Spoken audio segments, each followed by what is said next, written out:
Ladies, gentlemen, and everyone in that wonderful technicolor rainbow in between, welcome to playoffs here in the Titan Esports Vanquisher League. I am What's Your Birdie, and joining us later will be Golden Gad. He's still at work. He's still hard at work making his pay. But for now, we have Jacob here covering, for the very least, this very first game that we have. Jacob, how you doing today? I'm doing pretty good. I got the call last minute, and I'm here, and I'm really excited to cast this one. Ever since I got knocked out of Vanquisher, I've been pretty hyped to follow the playoffs, and I'm glad I can do it by joining you today. Yeah, and we've got a pretty exciting matchup too. This is almost a grudge match rematch of something that we saw in week number 7 between Conduit, Copers, and Flash Syndicate. Week 7 they matched up. Conduit took it 2-0 to get themselves that second seed in Group B. And now they're matching up again here in the first week of playoffs. Yeah, I am pretty excited to see this Flash Syndicate roster has made uh, a lot of waves in a lot of different places. They're always coming back, playing in multiple leagues, but they're always rocking very similar roster. You got Not Important or Lost, as he's more Mm-hmm. commonly known, and Lien and Bento coming back for this Vanquisher split. And I'm really excited to see what they can do this split. I know that last split they bombed out a little bit earlier than they've been used to, so we'll see with some new solo laners and the return of Bento if they'll be able to make some magic happen. Yeah, I'm also just realizing that I 100% misread the teams that we were going against, and a lot of my prep now has to go out the window because I thought this was Conduit Copers, but it's Conduit Landslide, which is definitely a different team. So we're gonna work with what we've got at the very least. Not a grudge match rematch. These teams were in two different brackets. They're both the third season Group B and Group C, so it should still at the very least be a good match. And Conduit Landslide has the chance to get the double beat down of the Conduit teams since Copers got them beat them out last week. Yeah, and I mean, either way, it's still a Conduit rematch, right? So Yeah, I'm sure there's still some sister teams rivalry count. there It's with the fine. orgs. Yeah, they do. They're all basically the same. Syndicate and Conduit, a matchup I'm sure as old as time at this point, and we get to see the latest chapter of it here tonight. Hmm. Now there's always the big changes that come into playoffs. You move from best of threes to best of fives, and that changes a lot about how teams actually end up drafting and how they end up organizing their play. I know you coming into this, we were talking a little bit before the broadcast. You were expecting this to be kind of one-sided coming into this series. What do you think this prediction is going to be for you? I gotta just hammer it home with a clean old 3-0 for Flash Syndicates. Uh, Okay. I I am a lot more confident in the players on the Flash Syndicates roster. They've got the experience, they've got the accolades, they've got the names to back it up. Um, I think I'm impressed that Conduit Landslides were able to make it into the playoffs and to this point, but I think that they are going to be shut out here by Flash Syndicates very shortly tonight. Yeah, that's a lot of confidence. I will say there are a couple of names on the Conduit Landslide team, at the very least, that I know. Worm Jones being one of the big ones. He's been around the scene for a long time. Everybody knows him. But I'm also looking at Winnie Richard, who a lot of people know in the top lane as a very consistently good player, not important. Even Terry Leon and Bento. All of these names are just, like you said, they've been in the playoffs before. They've been around the block here in Vanquisher and in other similar leagues. They kind of know what's going on. So it's just going to be a matter of, does that experience beat out a lot of the talent that's on this landslide roster? Yeah, and I mean that'll be the eternal question for these Vanquisher playoffs as we slide into the best of fives. Obviously, very, very different, especially with the introduction of the Fearless format. You get to I see Fearless is such a it's blessing. I went back to watch some highlights from previous worlds of like 2023, 2024 even, and just like seeing the same matchups happen over multiple games felt so bizarre to me. it's so alien now to think about. Yeah, like you said, going back and watching even last year's worlds, like seeing those matchups just over and over again. Champions just played over and over again. The priority doesn't change because it's all the same champ. It's insane, and it's so much of a blessing, especially playing it here in amateur leagues such as Titan. It's just so Hmm. much more fun to not have to worry about the same champions over and over and over again. The worst feeling in the world used to be you get stomped by somebody on their pocket pick, and now it's like, oh, okay, well, now we have to permanently ban that the rest of the series if we have zero answer. But it just leads to so much more creativity. It leads to so much more novelty, and I love it. I think everyone loves it. Oh yeah, I mean here we are. We're getting into the draft for game number 1 already. We've got Wukong Trundle and Mel taken out by Conduit Landslide, and Flash Syndicate have opted for the controversial AAA ban line with Aatrox, Ari, and Amumu. Oh, So just making sure that those A champions are not getting through, and it's going to allow them to first pick Gwen here, which is already a pretty good pick for Winnie Richard. This is something that he has a good amount of experience on, and a champion that he does like to play.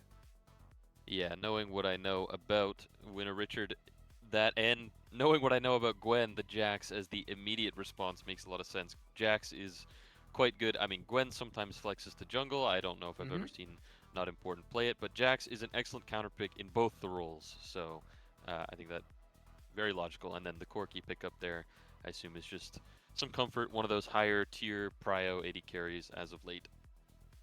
Yeah, waiting on the wire for that last pick, for that second pick from Flash Syndicate. They're gonna opt for the Hui, potentially blind in the mid lane as long as this Corki is gonna go into the bottom lane like we expect it to. Corki mid has not been a thing for a very long time, and I'm gonna be honest, thinking about the old Malignance Corki, I'm glad he's not in mid lane anymore. I'm glad he's not building AP items anymore. Life is so much better when you're not watching somebody get nuked from across the screen by one ulti rocket. Oh, it was so toxic. It was so toxic. But there's the Nightmare. Syndra lock-in, and we are going to confirm that it's Corki bot lane, and definitely no AP. No AP. I'm so glad that they took the AP scalings out of his kit. Life could have.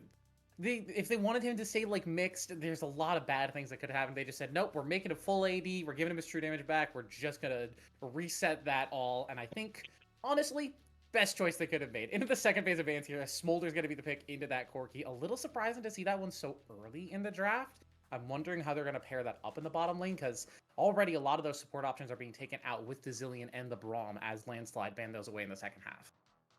Yeah, and it's pretty interesting too. I like the Syndra pickup here. That's a pretty. We don't see it a lot in pro play, but in amateur leagues, it's definitely still a very high priority champion. It's very good against a champion like the Smolder. You want to burst him down instantly, find him from afar. And Ooh. Blitzcrank is also a pretty good one against the Hui with no mobility and the Smolder, which is a very high priority target.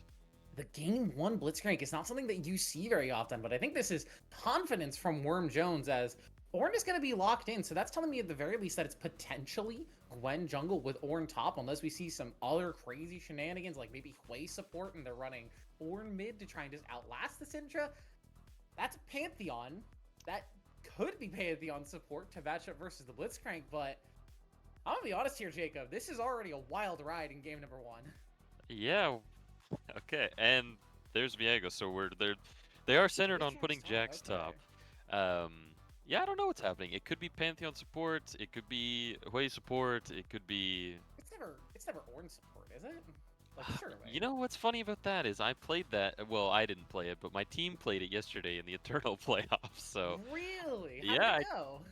we won. I can't count it out quite yet. We picked it to try and bait out the enemy top laner to counter pick it, and then we sent Oh. it to support. So I wonder if they're doing something like that. I mean, they were faced with a position where I'm sure that they were considering putting the Gwen top or jungle, and then Jax was picked up on the enemy team. So if you make your draft, your assignments a little ambiguous, it can make it a little more confusing Oh for the wow. side of Okay. Conduit, and it's going to be on support, All or right. so it seems. I mean, unstoppable versus the Blitzcrank seems good. At the very least, the thing that I always struggle with Ornn support as a support player is you don't have the levels. You're not often getting solo experience. If ever getting solo experience, you're often roaming and staying out of lane, so not even like leeching experience off of your other laners. It's really difficult for you to get to those ornaments, so you end up having a kind of only half useful passive. And granted, that half is good.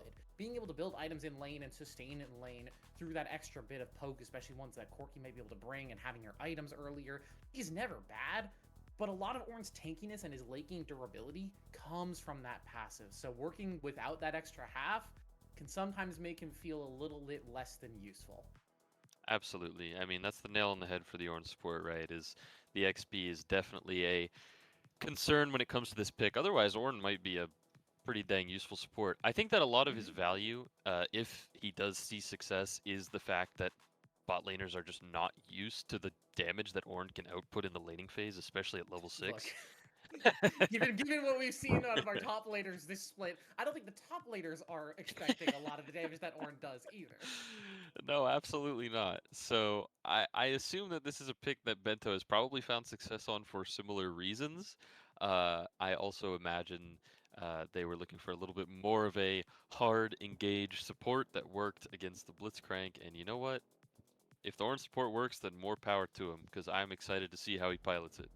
Yeah, it's certainly throwing down the gauntlet here for game number 1 and saying, hey, if you're going to pull out the Blitzcrank to try and deal with Smolder, we're just going to have a bigger, beefier front line for him to hide behind. That's kind of the other half of this draft that has me worried. This is a very aggressive, but also very squishy top lane. With Gwen and Pantheon, Gwen, she gets the Riftmaker eventually. She will have a little bit more durability in her kit, but Pantheon's building lethality and bruiser items. He's going to get a Sundered Sky. He'll have some sustain, but he's not a frontline meatball. He's no Scion. And Smolder needs a lot of time and a lot of space to actually play the game. So we're going to have to see if they can play the game as we jump onto the rift here for game number 1. And already, Landslide are playing Blitzcrank. They are looking for the early invade. Yep, you can see that early ward dropped there. The bot lane of Lien and Bento are just not going to mess around with a Blitzcrank level 1. They'd want nothing to do with that, so they're going to back right off and secede that bot try brush control as they... Yes. Yeah, okay, Get that's a those bunch of stacks. That is beautiful. Huge. Massive advantage already for the Smolder level 1.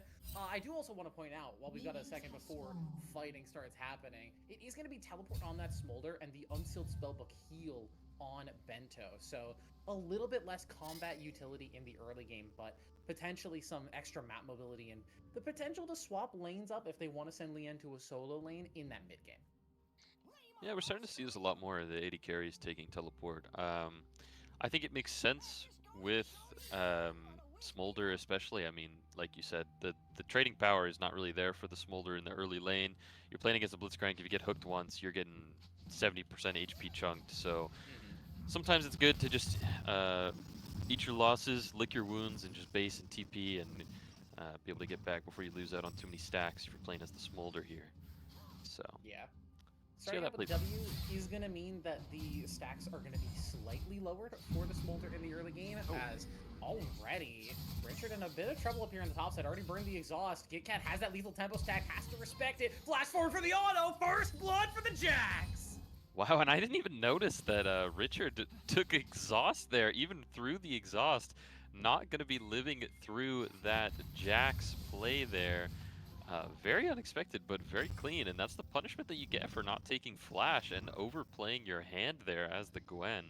Very impressive from KitKat. Being able to secure that early on is going to be massive for the top laner. Yeah, you mentioned in draft the fact that Jax is often picked as a counter versus this Gwen matchup, and we're seeing it happen already. The lethal tempo in the early game providing so much value alongside that passive. You stack so much extra attack speed, the extra damage reduction, and that stun that comes out from the counter-strike as well. Just really well played. It's next unstoppable there from Bento. Baits out the hook from Worm Jones. Outplayed, outsmarted, whatever you want to call it. There's the Ornn value. I'm assuming that's at least 25% of the reason that he decided to pick this was that unstoppable, negating him from being pulled by that hook at all. And yeah, I mean, Jax definitely is seen as a counter pick to Gwen, but I was not expecting him to get first blood at 2 minutes into the game on it. As we see, this is interesting here because KitKat can hold this wave, or at least thin it, and try and get into a better spot under tower. And not important is hugging around the area. This is a Gwen with no flash, no exhaust.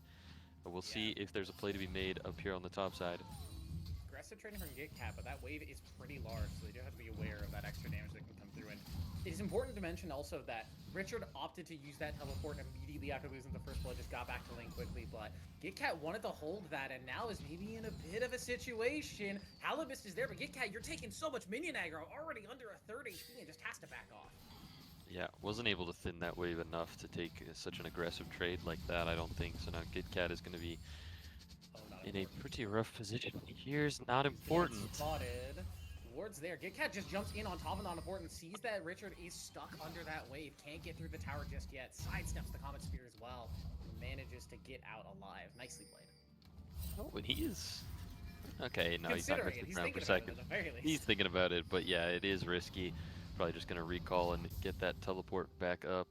So we're seeing GitCat on the Jax was able to secure a bit of a gold lead, but now the XP deficit is surely going to come in. The wave was a little unfortunate when that kill happened. Ended up pushing the wrong way for him, and he ended up going down about 10 CS for it. And obviously with the Pantheon showing up, that's a wave of XP lost, which is rough, especially in this matchup, but we'll see if the gold is able to overcome the XP deficit that he has incurred. Yeah, I do think that's a great demonstration, though, for top laners, and even for any solo laners. Just the fact that getting solo killed that early in the game does not mean the game is over. You can get yourself back into the game pretty easily, especially if you have a jungler who's willing to come and help you, like Not Important was. Even just him showing up there, delaying the Jax recall, allowed Winnie Richard on this Gwen to get a little bit of an extra advantage, get back into at least a decent wave state. And the CS is even right now, but there's a massive wave coming into the Gwen, and she's going to be able to net an even larger XP lead that she already has. Yeah, and I would love to see if he could thin it enough here. Yeah, so this is not what you like to see when you get a counter pick top lane, right? This Gwen is just going to be able to hold these waves, just have control, be able to farm on her own terms, not be forced to take poor trades with the Jax or run under the turret to CS. So this is a pretty rough lane now for GitCat. What started off so impressively off that first blood has now turned into a bit of a disaster. But we've got both the junglers running up, and Worm Jones mid. Worm Jones is mid. Spiraling Despair flashed away from the hook. Terry manages to survive that one. Tate will sidestep the Severing Bolt as well. So not too much damage coming through. But now on the top side, Pinay looking to get in, but GitCat is the target right now, already under half HP. And Richard's not level 6 yet, but does have the needle work. Slice and dice, and Not Important with a spear in the back is going to take GitCat down. Yeah, as soon as you drop that counter-strike as Jax, you are a sitting duck to the side of Flash Syndicates. So much early power there in the Pantheon, and of course Gwen has rocked right up to that level 6 and is now no joke of a threat now. Looking at Terry with no flash. With the wall comes Worm Jones, just walks up to the knockup. Bento's here though, has the kill for Terry as well. Manages to keep alive for now. Terry with the fear, looking for some potential work on it to hate, but has to flash away from that searing charge from Bento. Everybody manages to walk out, despite all the summoners burned in mid. Yeah, really good flash there from Tate. I think surely was dead there if got hit by the Ornn knockup there, but just not quite enough damage from this Syndra this early on to be able to punish away like that from full HP.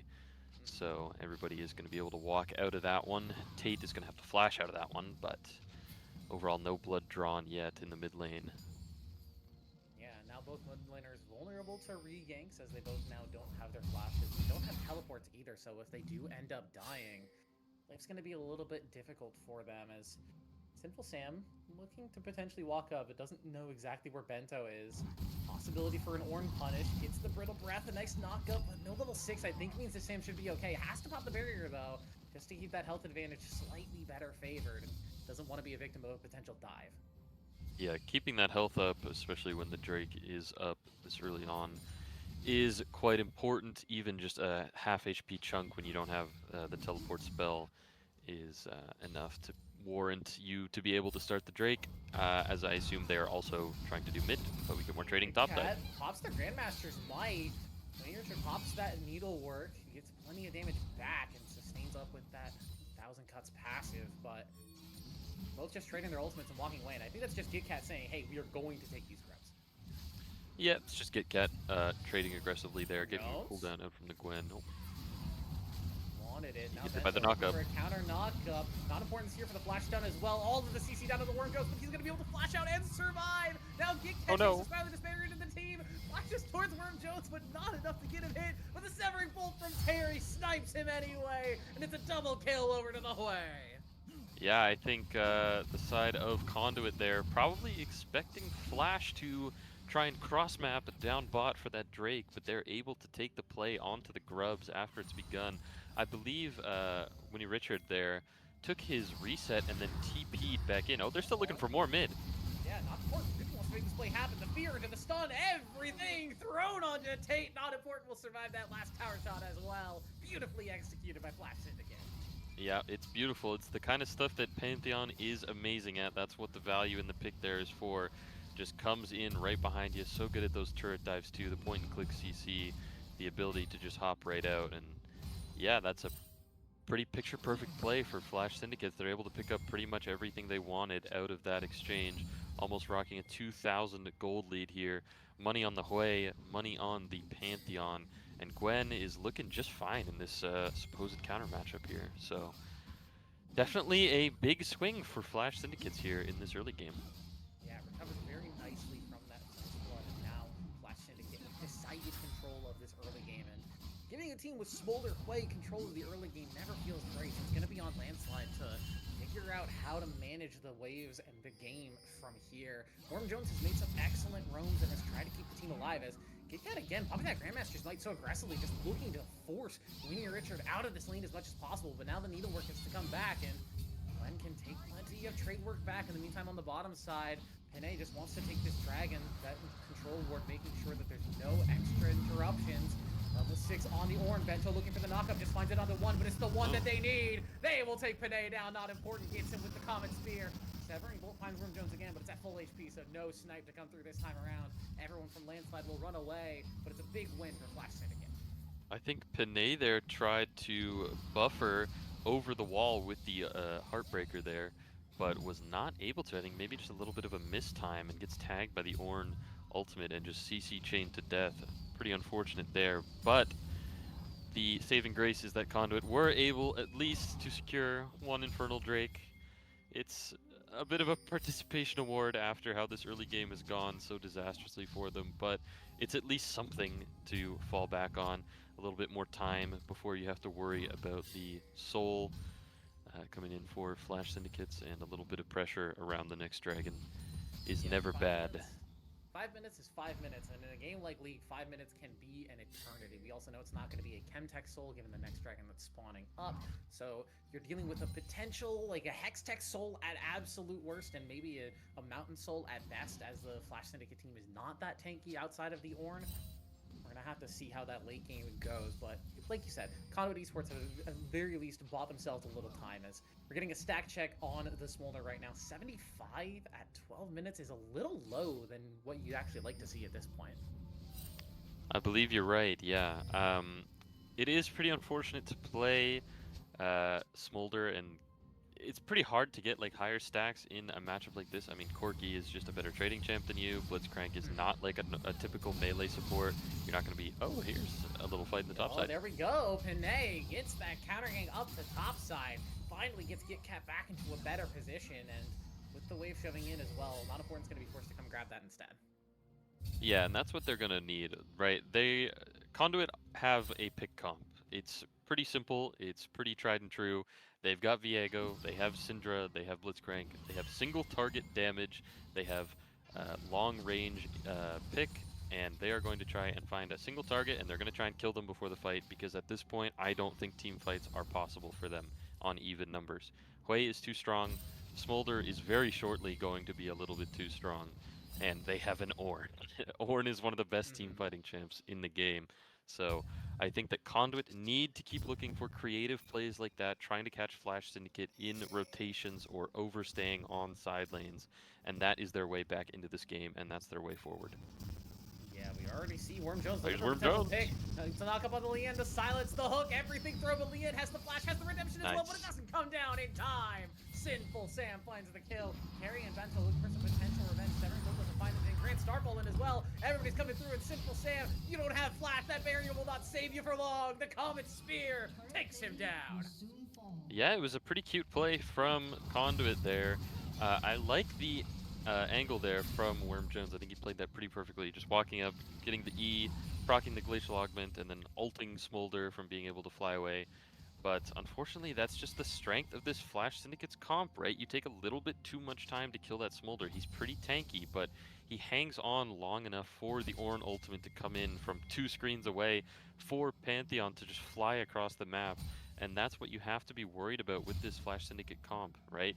They have this super long range engage, they have the global ultimate with the Pantheon, and Pantheon is very strong at this point as well. So these plays have to be fast, and they have to be smart. Yeah, good punish from Flash Syndicate. And like the attempt at the very least from Landslide. Like you mentioned, they have the pick comp. They really need to be making it work for themselves as Bento. immediately Get Cat flashes out. Glenn looking for some extra work. Worm Jones is going to get the hook, but it's on the Bento. Maybe not the target they want, but that Ornn, like you said, not that tanky just yet. Get Cat's going to find that, and the Heartbreaker in from Panay is going to shut down Whittier Richard as well. Teleport comes through from Terry, but it's too little too late. Nobody counterplays Worm Jones twice in a row. He will not be outdone after the bot play. He runs straight top and makes magic happen. He's looking for more. Yeah, he wants to find Not Important. Gets the hook in, but it's onto that Aegis. Not Important will be able to flash away, but in the meantime, Simple Sam actually the one struggling versus the 1v1 with the Lien. Tate forced to teleport into mid, and Landslide are looking to at the very least contest the Herald, if not take it for themselves. Yeah, very impressed with Worm Jones and Panay this game. They seem to be playing on each other's tempo a lot here, just constantly making plays together, looking for picks over and over again. Even if they make a mistake, a play doesn't go how they anticipated, they are still not afraid to just keep pulling the trigger together. They know that they have the tools and they know what their win condition is. And I think that's very impressive. And if they keep that up, they definitely have a clear shot at still staying in this game. Absolutely. It's a very difficult thing to do. League of Legends, as much as it's like oh, you have to be better than your opponent, you have to out-micro them, you have to beat them with your hands. It is as much a mental game as it is a physical game. You have to be able to believe in yourself to be capable of making the plays that you're going for, and seeing the confidence even while they're behind from these Conduit Landslide members, especially the ones that are so important to the team, that expertise that's coming through from Worm Jones, experience, and just the pick power that's coming through from these picks as Sinful Sam, now the one getting caught as Flash Syndicate, not one to be outdone. There it is again, the Pantheon ultimate finding its value on that mid lane pickup onto the Corki. Gonna have to retreat away from this Herald. Is Panay gonna be very sad to drop that one? Actually, it resets a little bit, but they're still gonna be able to pick that up. Just a little bit of a time waster there. Meanwhile, Tate is knocking on the doors of the bot lane tier 1. So it's not like there's going to be nothing out of this. We're going to get some bot lane pressure, some wards on the bot side of the map. You see Worm Jones dropping there. Going to get the turret, deny some waves, but obviously still a positive play in the favor of the Flash Syndicates. Yeah, the team that loses first Herald is not often the one to get first turret, so I think that is a nice pickup at the very least for Conduit Landslide, as Flash Syndicate got that feat of warfare by getting the extra kills. So now it's just going to be on whoever gets that third objective, with each side having two. This next Dragon or this next Otacon, whichever one the teams end up opting for first, is going to be a decider. Absolutely, and oh, looks like Bento's looking for a little something. This is I have this issue with Ornn Unstoppable, where he's not really unstoppable. If the crowd control is longer than the Unstoppable lasts for, you still get CC'd after it. It annoys me every time. Yeah, it is a little bit of a weird, I wouldn't say inconsistency, because they're all like that, but a little bit of a, I feel like it's a misnomer on the part of... Because you're not unstoppable, you are temporarily immovable. Yeah, it's like, you're still getting hit with, like, if a Morgana binding hits you, you're still like rooted after, and it's still gonna play out its duration. It's just during your animation, the animation can't be stopped. You're not CC'd during it technically. Yeah, you get away from like micro stuns and from hooks, which is, you know, against like a Blitzcrank pretty good, but it always irks me that he's not really unstoppable. Yeah, it is a bit annoying, isn't it? Well, I usually don't think that Feats of Warfare is as important as some people will play it out to be, but this game in particular, I actually do think that it is pretty important. We don't have really any frontline champs here, right? At best, you've got the Ornn, but that's a support Ornn building Redemption, right? Those defensive boots, we've also got 280 carries that can build defensive boots. They don't really care for Berserker Greaves. Defensive boots can be so strong in games like this where there's multiple damage threats on the enemy team. So I actually think that Feats of Warfare will be important this game. Those boots can give so much value, just the shield on those upgraded Mercury Treads or the plated steel caps.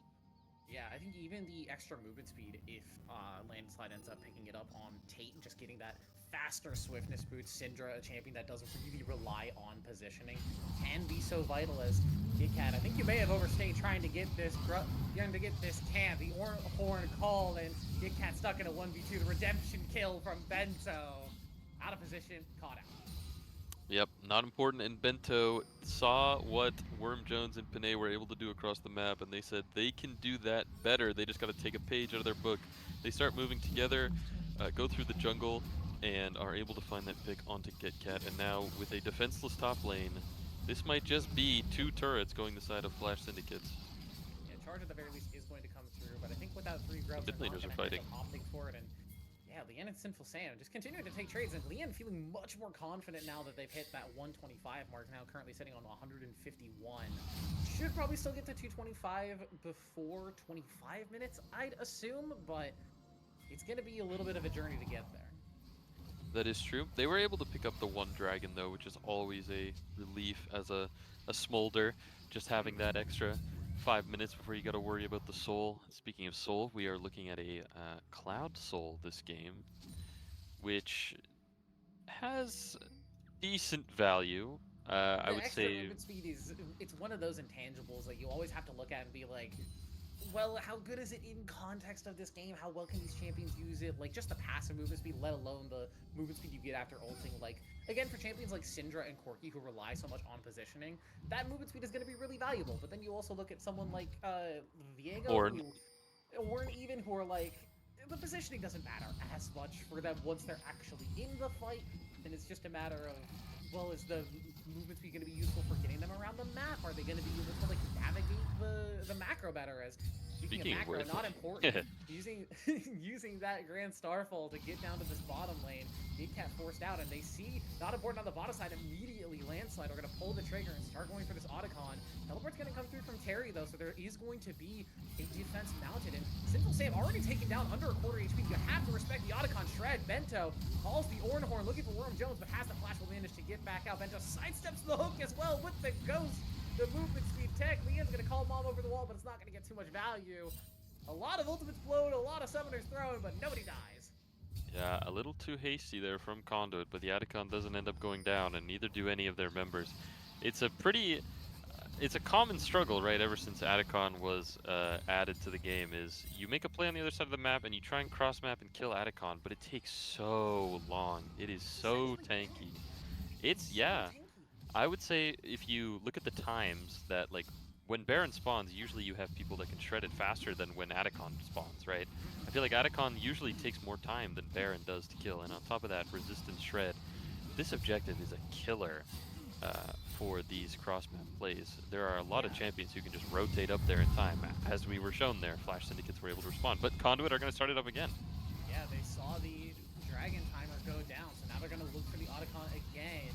With the dragon being taken across the map and no Grand Tate Starfall, they have a zoning. little bit more time, and it looks like they should be able to have it this time around. Redemption is going to come just for a bit of vision. Nice smite from Panay, but how can they get out? Heartbreaker over the wall. Sinful Sam doesn't have the Valkyrie. Will get knocked up by Bento, but Bento's going to hook it Oh, instead, and Panay will find reset. the kill. Now has the Ornn body looking for potentially a little bit more value, but Flash Syndicate are just forced to walk away. They don't get the Otacon. They don't get the kills. They're just forced to run. Yeah, great play there. I think specifically by Tate, solo zoning off both the Smolder and the Gwen. Flash Syndicate's definitely very split there, not knowing how to approach that recontest on the Atacon once again. And then Conduit are just able to beautifully kite that out there with the defensive Heartbreaker, with the Blitzcrank helping peel the Corki there on their way out. And they even get a kill for their troubles, so that's going to be Conduit picking up a massive objective here and getting some gold to boot too. We've now got this 2-item Viego, this 2-item Corki, and Conduits, they keep getting knocked down, but they keep standing right back up. Yeah, they are a team that does not go down handily. I think the one small victory there for Flash Syndicate is they took the dragon down fast enough that they managed to get the boot upgrades for themselves. So you already see Ornn has picked up the tier 3 Lucidity boots, and we've got the defensive boots in inventories for a couple of people. Jones. Lien, how good is your sidestepping skills? Not good enough! Pinay collects another soul, and that's going to be the mid lane turret falling. Yeah, Worm Jones is just absolutely smurfing on this Blitzcrank, man. The way that he holds those cooldowns is really impressive. Just running at people, making you think he's going to use the hook over and over and over again. You can see Lien is just freaking out, walking back and forth, trying to dodge it frantically. And Blitzcrank just barrel stuffs him with it, makes that guaranteed hook hit, and down goes Lien, and down goes that mid-tier one. And I would say, down goes Flash Syndicate's control of this game. I think Conduit are now in the driver's seat handedly with that. Yeah, it's going to be a matter of themselves to Soul Point, or if Conduit, with this control, are going to be able to run the map a little bit more. They've got their pick comp. They have now control of the map, and now it's just a matter of how well can you use your pick comp. You've been doing great so far in the game, but one mistake at this point, if Flash Syndicate can get back into it, they have those scaling champions, the Gwen, the Hui, the Smolder. If you give them time, they'll get in the game, but not important now, potentially caught out. Bento with the Ornhorn charge in, but the rest of Conduit Landslide falls on them like their namesake. A double kill for Sinful Sam. A beautiful scatter there from Tate too is just going to seal the deal. And I was just about to say, make no mistake, Flash Syndicates still have definitely the better team fighting comp, but as I was about to say, Conduit just find the pick again.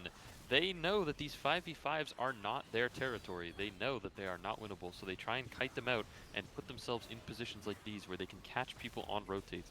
And unfortunately for Flash Syndicates, not important, just in the wrong spot at the wrong time there against a pick comp such as this. And they're just going to be rushing down this Baron immediately as it spawns before Pantheon even gets the chance to be alive. And that's the Baron on the board for Conduit Landslide, and that is game one handedly, very much in their control now. Yeah, now it's just going to be a matter of how cleanly can they finish it out, or will control be wrested away from them. Flash Syndicate is a team that you have to respect, despite, I think, some of the questionable plays that we've been seeing out of them here in this game number one. And Conduit Landslide are a good team. If you give them a Baron buff, they are going to take the game, as Winnie Richard on the wrong side of Worm Jones here, as the flank angle from the Blitzcrank might just be good enough with the redemption in, and now suddenly it's Landslide who are on the back foot. Get Cat falls to Winnie Richard. Not important, wants to keep the fight going, looking for some more potential picks.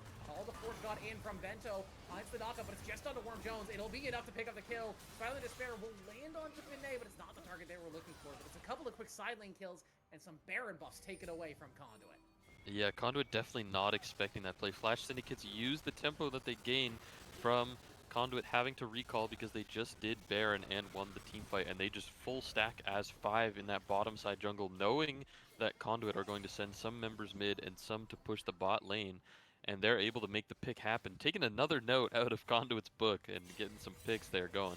Lien rounds out 210 stacks, getting real close to that 225. That next team fight, I assume, at this Dragon, they're looking to have that stacked up. Yeah, and as soon as that 225 comes in, it's going to be a big deal because there aren't really any tanks from Conduit Landslide that execute, can be so clutch in those picks to pick up those last couple of ticks of damage, those last couple of bits for a kill. And just getting the difference between, oh, they were so close to being dead, and oh, they got blasted by the Elder Dragon makes a really big difference. But with the Baron buff, with the wave management that Conduit Landslide has, I think it's going to be really difficult for Flash Syndicate to actually get in here and take a fight on their own terms. We'll see what they can do. The positioning from Worm Jones here is going to have to be good. Force God. Force God comes in. Gets the knock up on the field, but there's not a lot of follow-up, just a bit of scouting as Terry's going to blast cone into the pit. Redemption heals up the low members for Conduit Landslide. Bomb called through as well. It's fighting the Despair, but it's just under Worm Jones. Grand Starfall into the back line, not important. Now soloed out on his own. Terry trying to support him with the shielding and the healing. They found Gitcat on the back line, but Lien still got 225, still looking for the last bit of stacks. Pinay gets a reset. Bento and Lien forced to flash out and try and escape, but it's not far enough. Pinay finds 2. Looking for Lien as well, but it gets away from the Heartbreaker. Stun's still gonna land. It's still 3 for Pinay, but in the meantime, Winnie Richard gets that 3rd kill. But it's not gonna be enough. Conduit Landslide takes the fight, take the dragon, take an ace. Wow, yeah, I thought that the fight was completely over as soon as Jax flashes into the backline, and it looks good, but he gets exhausted, and he's got nobody to follow up with him there. But he actually ended up buying enough time for those resets to come through for Pinay. They are able to split up the fight so effectively, Conduit, and kite out that Ornn ultimate, I think, most importantly. And between all those factors, the split fight, the no Ornn ultimate, they were just able to take those fights on different fronts, and were able to get Viego these stacking resets that just completely take over a fight, no matter who you get down from Flash Syndicates. So Conduit are able to take the fight, take the Dragon, take the bot tier 2, take the mid tier 2, and they're back in control once again. This is such a back and forth game, my god. Yeah, we were talking a lot about other members on the map and just the macro rotations and the plays that were happening, but we haven't taken a look at that Pinay in a hot second here. 7-1 now on the Viego, 700 shutdown gold. Now has that 3rd item as well, is just going to be looking to delete these squishy backline members. And especially with no front line really accessible for them. That Ornn's still level 11, still desperately trying to get enough XP to upgrade some items. It's so easy for Pinay to actually just slide into that backline, use that Heartbreaker as Bento. Oh. Unstoppables too early. Pinay goes legendary. Yep, and Lien hitting that 225 Elder Dragon buff mark on the Smolder is not going to matter when his support is in no man's land. Gonna be tagged by the hook there as there's a mid laners fighting down here. Not important has the ultimate. Tate is surely dead. Wait, He wants to burn he's it, not gonna but use it. I think he's a little Really? worried about his base currently as Conduit Landslide are looking to barrel through mid and top as both lands onto Winnie Richer, but the Redemption going to keep that Gwen alive for now. Lien getting some good poke in. That Super Scorcher Breath doing quite a bit of damage now with that 3 items on the Smolder. The Cat eats a stun, but just does not care, has that counter strike on. Eats a little bit more damage, and Lien continues to clear the waves. Redemption counter used by Conduit Landslide to make sure that they stay sustained. But it looks like they're going to back off regardless. Yeah, it's pretty impossible to end against a 225 stack Smolder without Baron, so I assume they are just going to keep the pressure up by crashing these waves. Yeah, they're going to take their reset and just set up for this Baron. Make sure that Flash Syndicates have no hope of contesting against a Blitzcrank that could be in any single one of those bushes, and they should just be able to use their setup here to take the Baron and go for that game-ending push. But we'll see if the power of the Smolder can hang on any longer. Smolder, we've seen Smolder-based defenses in the late game before, and a champion is a nightmare if you let him farm. Granted, the last big one that I saw, I think, was a much older version of Smolder, and he's been nerfed since then, but still definitely dangerous. And speaking of dangerous, Worm Jones just sprinting forward on Blitzcrank. Just wants to make sure that Flash Syndicate is aware that he's in the area, and they have to be in fear of him. I'm loving this Worm Jones Blitzcrank gameplay. He's making it work so well in this game 1 here. Just finding all these different angles, just playing like a psycho, non-stop, just using every single timer he gets. And now they're gonna look for a little bit of a play on mid. Okay, gets the mist in, try and get himself closer to that backline, gets the stun of the Bento, but Sinful Sam is the one in trouble. That Smiling Despair is on, the Severing Bolt not available just yet, but Pinay has fallen, not important, has found the kill, and Get Cat now the one in trouble. Stunned up, not important, but he takes so much damage. The Bruiser item, so huge. Bento falls, but it's a 1-for-1, and Flash Syndicate remains standing. This exhaust is just doing so much work this game, man. Pinay tries to find the pick there on Bento to pick up that reset, but instantly gets exhausted by Gwen, and he was just a sitting duck there at that point. They used all their counter engage. Conduit are able to kite that out really well again, and they're able to get the return kill and not lose anyone else, but oh my, that was a lot closer than I think it should have been. I think that Conduit are still falling into that trap. They feel like they're way too ahead and they can just take these fights, but when Flash group up as 5, it's still so hard to break through. They've just got the superior setup in these team fights. Conduit need to stick to their guns, stick to what has made them successful this game, and just keep going for these angles that are a little unorthodox and try and catch them off guard. But as I say that, Flash Syndicate, they're just going to group up as 3 mid because they know that's how they win. It's hard to get a pick on an isolated target when you have 2 meatballs standing with your Smolder. And I think for that play, it felt like Pinay was feeling very confident on Diego, just saying, hey, I have 4 items, I can one-shot a backliner, I've got my Triforce proc, I'm ready to go. And that exhaust, like you mentioned, being so critical for Flash Syndicate as when Richard gets over the wall, but inside the Hallowed Mist, Worm Jones can't look for the pick. Call the Forge God. Flash Syndicate wants to fight this. Sinful Sam is forced to flash away. Not important, flashes forward, but you're out of range for the stun, buddy. Can't get in on that one. Conduit Landslide managed to escape with a couple of key cooldowns lost from Syndicate.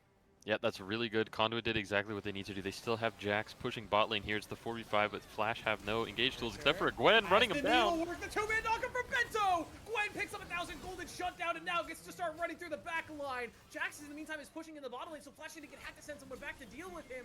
But in the meantime, they want this dragon. They're going to set themselves to Soul Point, but how much of your base are you willing to lose? Winnie Richards going to be forced to TP back, but now Pinay has come through. Fight. Bento's picked.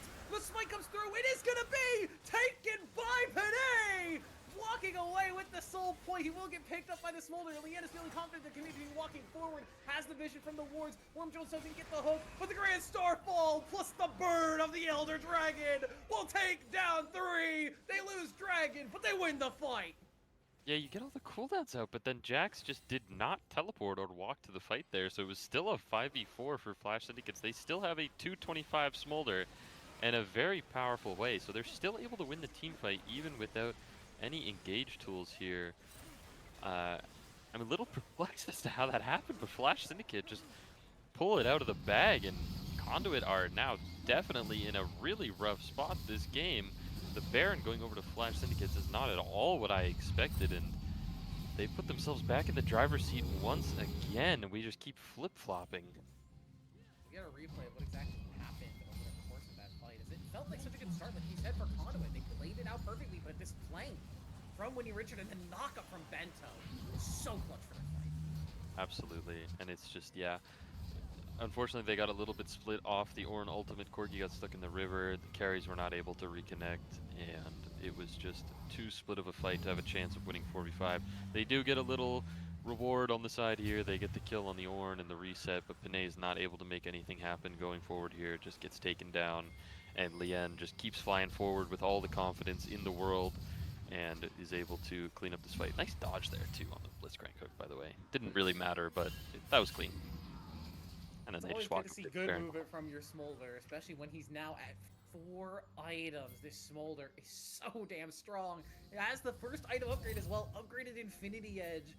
This Smolder's going to be pumping out numbers. I have been saying ever since the Q change came through now a while ago, more Smolders should be putting more crit into their build path because of the Infinity Edge buff, specifically allowing it to increase the damage on that Scorcher Breath. As all the Forge got from Bento, maybe a little bit over aggressive. It's not going to end up finding much with that one, but it just means that these Lien Qs are going to be even more needing respect as Mom comes through as well. I like the aggression from Flash Syndicate. They really want to keep the push going as Winnie Richard and Gitcat are going to fight in the top side. Summoner's expended, but nobody dies up there. Yep, just a little bit of a trade there. We got Jax in the top lane still pushing it down. They're saying there's no way that we can defend this as 5. And I think that reigns true. The 5v5 is still, as it remains, pretty impossible for Conduit to win, barring a complete miracle hook from Worm Jones. But I wouldn't put it past him because he has made some magic happen this game. Flash Syndicates are going to retreat after getting what they came for, and we're going to see how Conduit are going to be able to use their tempo here. They've got the turn to move onto the map and establish some vision. It looks like they're going for a little bit of a slow push, or a slow chase, to force Flash Syndicates to take these recalls pretty far back, get some more time on the map where they can extend out a little bit further. Worm Jones is going to be warding up that bot side. And they're just going to have to try and play for more of those picks, more of those plays. Gitcat might be getting a little bit aggressive here onto the Gwen. Really wants to keep TP. this fight going versus Winnie Richard, but doesn't get the stun off of that counter-strike. Winnie Richard handily takes the 1v1. That was not even close. You miss No the counter-strike exhaust stun, needed you to be don't get burned Grottos there. in. Jax does not win that 1v1. Bento's going to force the Valkyrie out of Sinful Sam, but Flash Syndicate now feeling comfortably in control. Worm Jones hooks Bento, but that's the tank horn that you're hooking, not the target you want anymore. Not important. Potentially looking for some follow-up here, but the team is split. The call is split. Terry already under half HP. The Flay Ultimate is going to do a massive amount of damage. The pop comes through on the Worm Jones. Terry will fall thanks to Panay. Flash out from not important. He'll manage to survive. And Lien and Richard are looking at the end. What can he do? Heartbreaker in. Panay has plenty of damage, which so does not important. But they're ending the game. Doesn't have the support, but in the meantime, the game is ending the game. The game is just being stalled. First Nexus turret down, second one's down. Sinful Sam cannot defend, and Flash Syndicate will take game 1.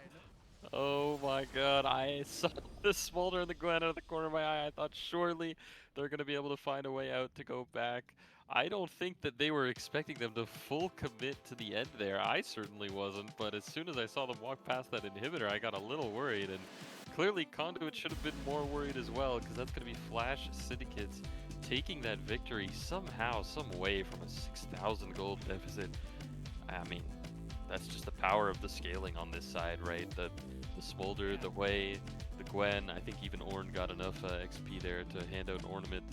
So one upgrade, and it was on the member that mattered. Lien got that upgrade in Infinity Edge, and the Smolder started rolling out of control. And it felt so good for Conduit Landslide. For a lot of that game, they played to their comp to perfection. But a couple of stumbles here and there. This is why pick comps tend to struggle at these higher levels. when you make that pick, it's great. But if you're not consistently getting that pick perfect, if you're not finding on the exact right targets, these scaling teamfight compositions will outscale you, they'll outroam you, they will out-meatball you. Yeah, absolutely. I mean, nail on the head, right? It's every single loss fight or lost play from Conduit was just simply they can't 5v5, and I think there was a couple times that they got a little bit cocky and they tried to, right? They even had a 6,000 gold advantage a little about like 10 minutes ago where they were basing to go take the Baron. They had cracked open the base of Flash Syndicate. Smolder just popped 225. We had item advantages across the board, but then they took a 5v5 fight on mid lane. They tried to engage onto that Ornn, that exhaust comes through, and they just lose the fight. It's hard to watch. It's a heartbreaker, absolutely, for Haha. Conduit that game. Yeah, you caught that one. Um, and it was so close, truly. I think honestly, for me, if Conduit is able to get a mental reset, I no longer believe that this series will be a clean 3-0 because this game was so back and forth that I think that might be indicative of the rest of the series if this level of play keeps up. Yeah, we will have to see how the rest of that series go. Thank you so much for joining us, Jacob, for this first game. We appreciate you stepping in on short notice and covering for our other co-caster who had to finish up his work. Again, thank you so much. We'll see you guys on the other side of this break when we get back to normal and jump into game 2 of Conduit Landslide versus Flash Syndicates. We'll see you there. Catch you later.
Welcome back, everybody. We appreciate Jacob for stepping in, but GG has returned from work, is here, and is ready for hopefully what is going to be the rest of a banger series. Game 1 was already dang exciting enough. How you feeling today, GG? It's good to have you back. Feeling good. Got work into work, the classic, but you know, I'm here to lock it down for the potentially next 4 games. Fingers crossed, maybe not, but we'll see. I mean, game 1 with such a banger, so makes sense to honestly maybe expect 5 games, but I only got to catch the tail end of that one where it looked like a fight was turned, but that's kind of what Flash Syndicate's good at, is finding unexpected fights to kind of turn on their heads. So I expect more of that as they go forward. And I remember, I think both of these teams actually were on the stream prior weeks, so actually this is a pretty cool matchup if you were around for those weeks as well. Yeah, but before we get to the draft for game number 2, there is a little something we like to do here at Vanquisher. We've been doing it for the entirety of the regular season. We're continuing it in playoffs. It is Kiss, Marry, Kill.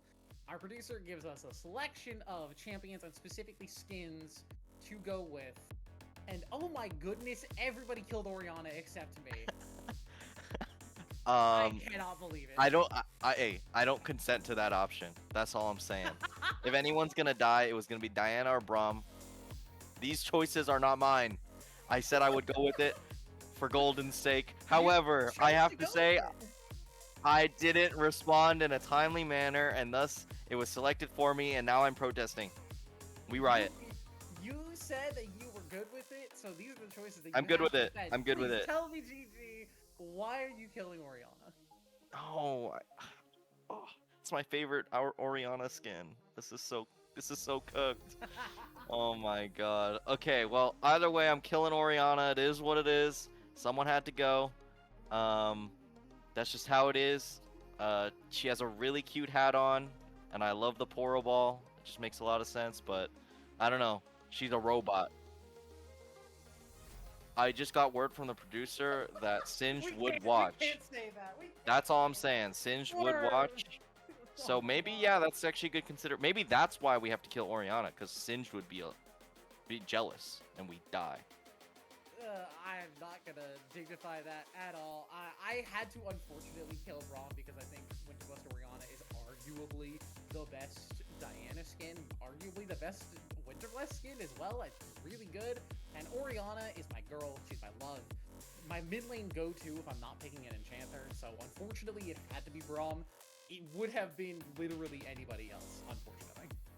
Yeah, I will say Diana, I was not so convinced, and then I saw her in-game model in Wild Rift, and I lost. So I'm fine with this option. And then Braum. We're gonna get shut down at this rate. No, it's fine. Sems is chill with this. All right, next, Braum. I mean, what's there not to love? That's all I got.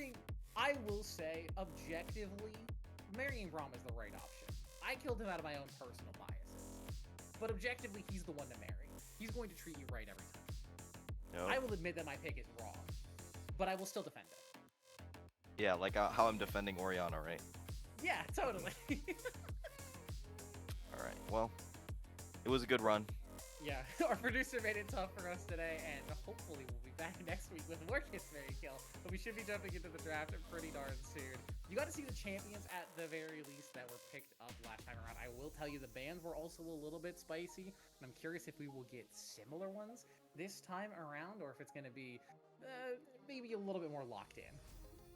Yeah, but here we go, straight into draft. So I guess I'll have some adaptations, but it looks like the teams have adapted as well. Flash Syndicate now on the opposite side here instead of Conduit. So this will be kind of interesting to see who takes it. So yeah, bans should change. You know, if you're not just complete locked draft like some people are.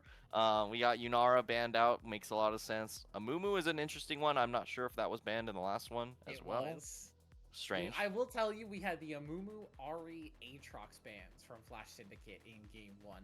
The triple A ban, the controversial strategy. It sounds like they just aren't banning, and they're just protesting. I don't know. They're throwing the Aatrox down again. Maybe this is some sort of silent protest, and they're saying we don't need bans to beat Conduit, Landslide. And, you know, but it's too toxic to go no ban. So, you know, you got to do something. After Game 1, I think it's a little bit maybe a little bit too much to throw it down in game number 2, because that game was close. They easily could have lost it. They are going to move away from the AAA, and they're going to ban away the Orianna instead. So Ari's still up and available if Conduit Landslide do want to grab that for themselves. But in the meantime, Conduit Landslide changing out their bans, I think, almost entirely. Yunara, Darius, and Trundle all taken away. As we're going to get Wukong. For once, Wukong is left through a draft, and he's picked priority. It's so weird that this champ always goes unpicked, but here we go. Wukong locked in. Makes a lot of sense for an early pick. Xin Zhao is available, but we're going to go slam the Lilia here for the farming pressure. Wukong really can't do anything to Lilia, like one-on-one. Definitely going to need some strong mid or top laner to really shut down the Lilia's tempo advantage. So I actually do really like the Lilia. I'm curious to see what will be locked in a response over on the side of Conduit. And then Varus, pretty safe blind on the bottom side. Always having Chains of Corruption is always going to be huge. And Ahri's going to be unbanned, so going to be let through. And that's a strong mid-jungle duo you can rely on to maybe catch out the Lilia if the Ahri gets a little bit ahead early on. But they did ban the Trundle, which makes me think they're going to block the Scion. But no, we're going to just go on for the Ashe here. Okay. They're opting for the Ashe instead, trying to match up with that bottom lane matchup. I wonder if Flash Syndicate are going to pick a mid laner here. Something like, can't be the Syndra, no Orianna, no Hui. They're actually going to be the ones to grab the Scion instead. I think I actually really like this because, like you said, the Trundle's already gone. A lot of that tank shred is really difficult. And Ashe, not a high damage carry. She will deal with tanks eventually, but it takes her a long time. And Ahri's certainly no tank killer either. So already this Scion is looking like a pretty giga pick for Flash Syndicate. Yeah, which means they really want to get rid of all the top lane carries here into the Scion that are pretty good. We've seen Set a lot. They already banned Aatrox for themselves. Darius is banned as well. They're banning Fiora. Like, name another true damage, percent max HP champion. There's not many left. It makes me think, like, you could technically go something like a Poppy, another tank pick that does well into other tanks. Yeah, could potentially be... Is a Oh, Camille, classic. For the true damage off of that precision protocol. Our producer is cheering for a potential Rek'Sai, but we're going to have to wait for that as Flash Syndicate are going to grab the Mel instead, and versus Ashe versus Ahri. I think this is an insanely good pick. Yeah, Mel locked up here, fresh off a new skin coming out soon as well, but it's going to be the Camille locked in, so good call out there on that one. This is a pretty classic tank killer champion, but the problem with Camille has always been her early game is pretty rough, and Scion can actually exploit it pretty hard. So it's gonna be curious to see whether GitCat's actually able to navigate that well. And then we get a Karma lock in on the back end of this draft. I don't know how I feel about this draft. Yeah. You don't have great primary engage. It's pretty much just Ashe Arrow. It's Ashe Arrow and Wukong getting and Ahri insane cyclone. Charm, like Ahri Charm through a Scion. Good luck.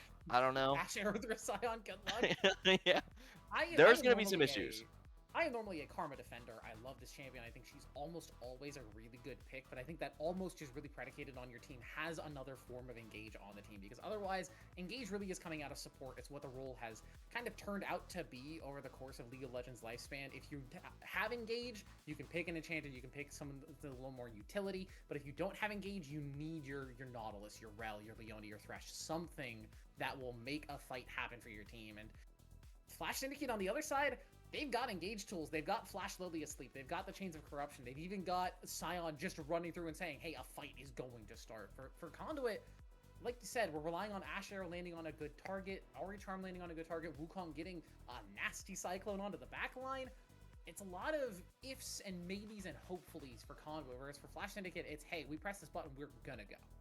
Yeah, and traditionally the gonna go type compositions are generally the ones that do a little bit better in these kind of 5v5 formats. So can Conduit get an early lead? You know, if Camille gets off the ground really early, I could see them really snowballing that. But Camille and Ahri, kind of hard champions to heavy snowball, especially into tanks like Lilia and Scion. I know Lilia we don't traditionally think of as a tank, but she goes a lot of bruiser items nowadays.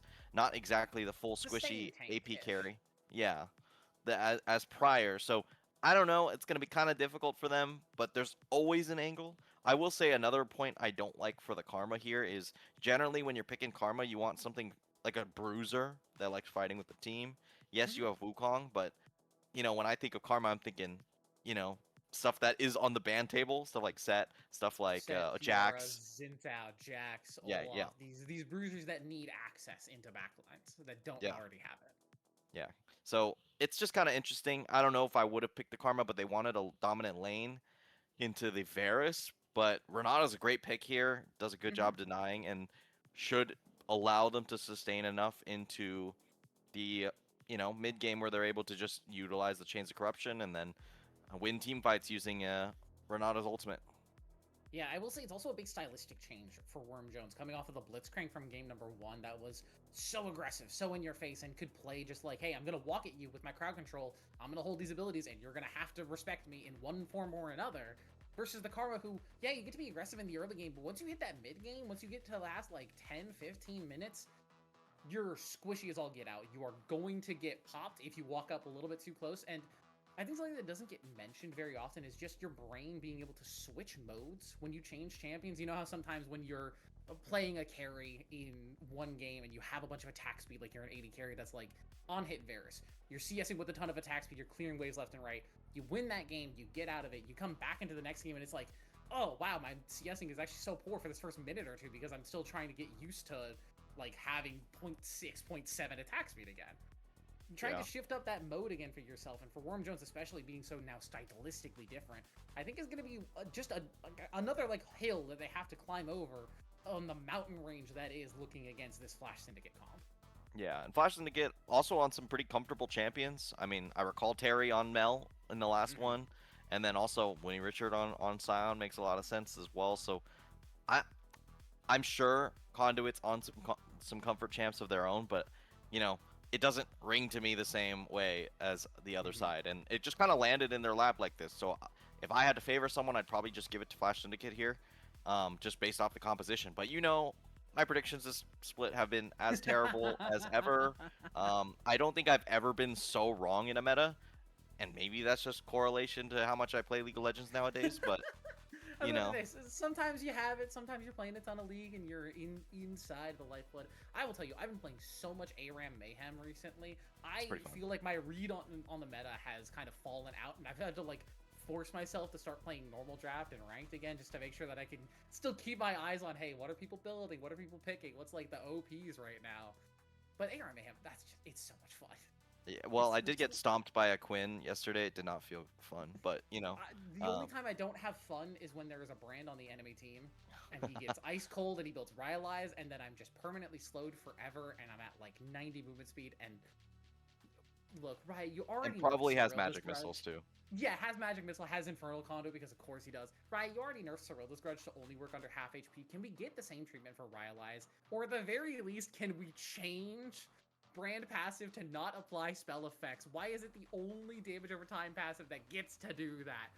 Anyway, my rant aside, we're on the Rift now. It's game number 2 of Conduit Esports Landslide versus Flash Syndicate. Yeah, here we go. Straight into game here. We're going to have a classic 5-point for both these teams.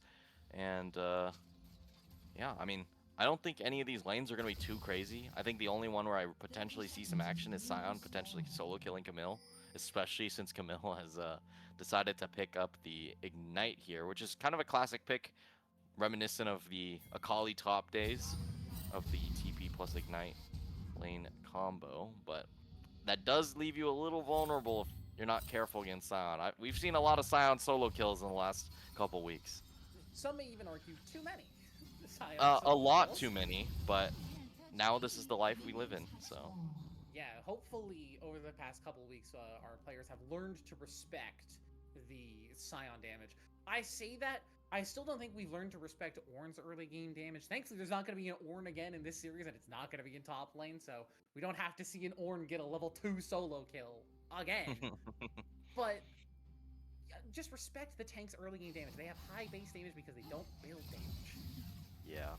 Well, sometimes you're just like, well, I should exploit them in this matchup, so let me do that, and then they get exploited, and it's like, oh. Yeah, you have to exploit them correctly.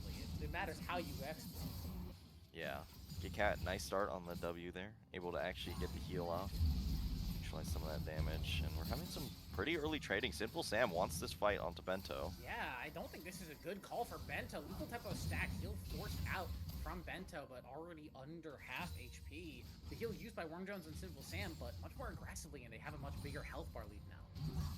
Yeah. In the meantime, both junglers are going to be pathing down, so That means some alone time for the top laners, but soon to be action on the bot side. But with this heavy push on the bot lane, it should give a lot of space for Worm Jones and Simple Sam to do some poking under turret with this Karma Ash. That is Woof. what they were picking it for. Yeah, this is good early game pressure, and this is how you get to be aggressive on Karma. You play up in the enemy's face. This is something that you can do on a lot of enchanters that I don't see people do enough.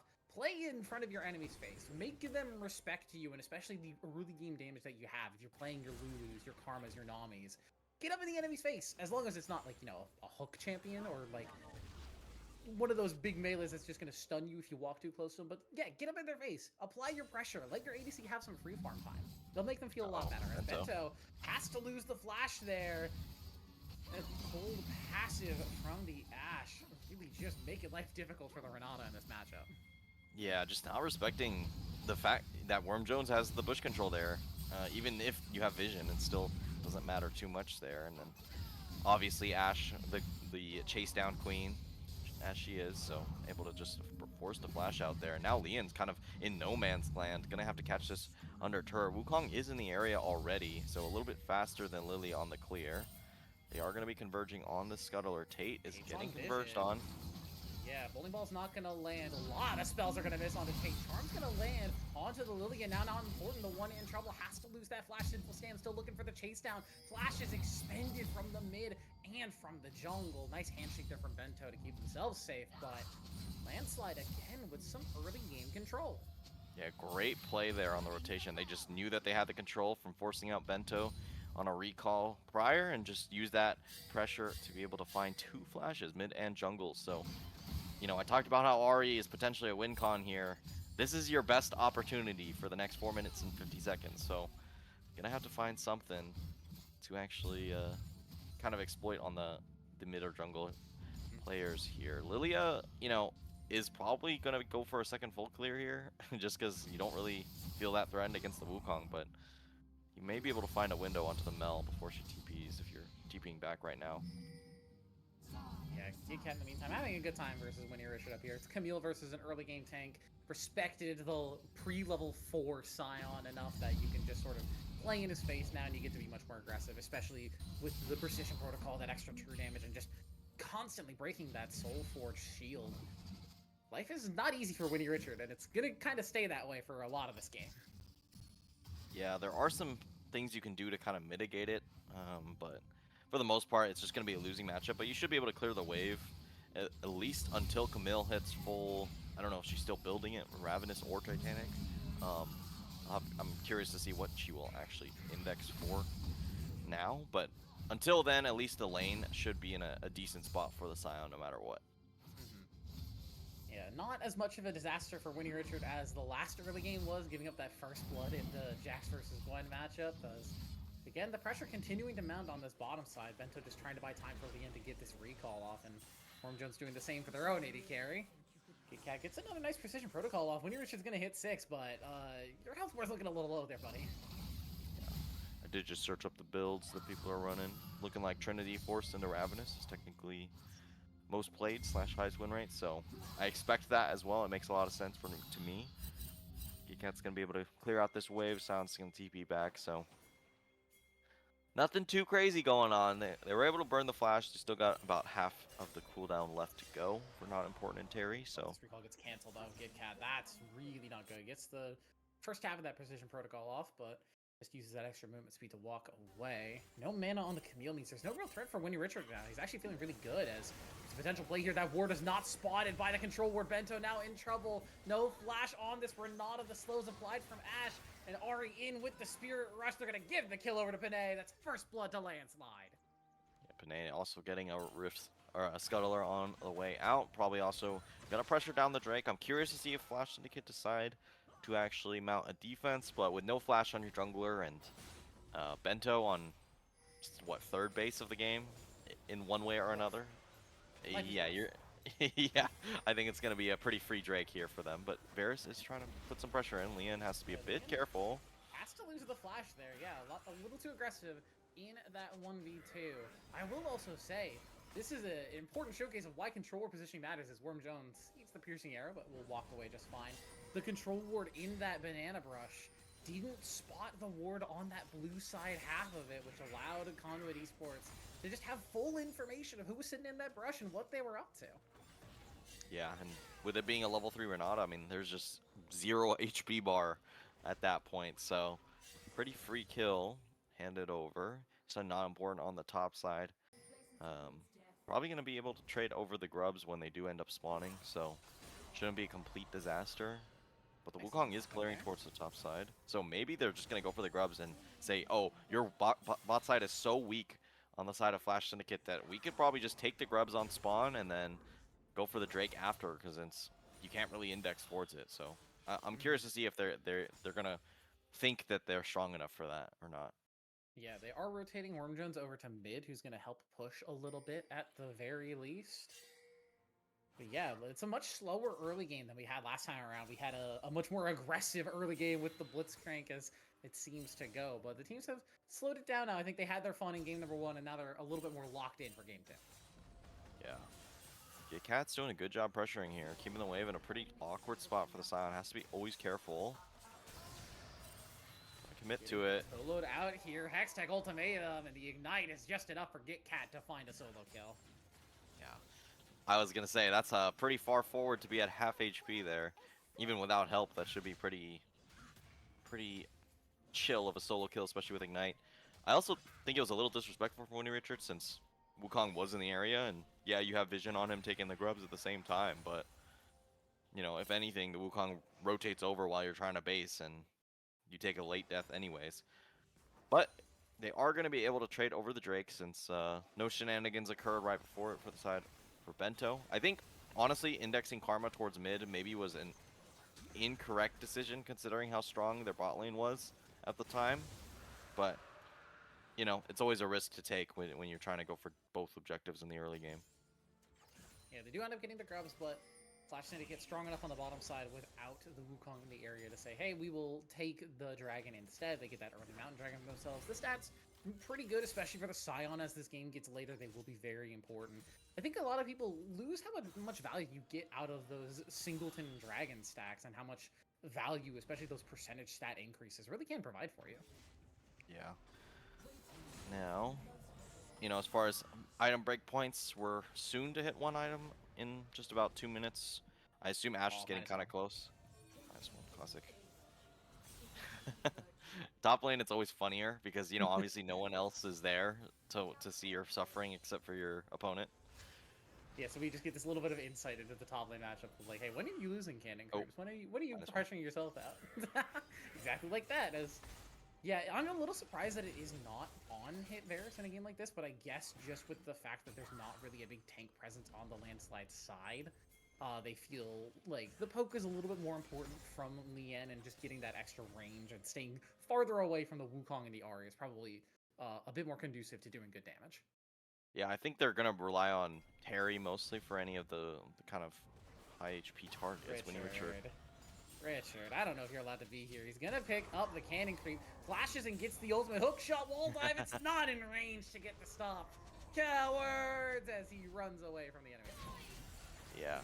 Lien, though. Lien in trouble already. Chains of Corruption land, and Worm Jones now under half HP, but they just don't have the follow-up. Cleanse already expended by Lien.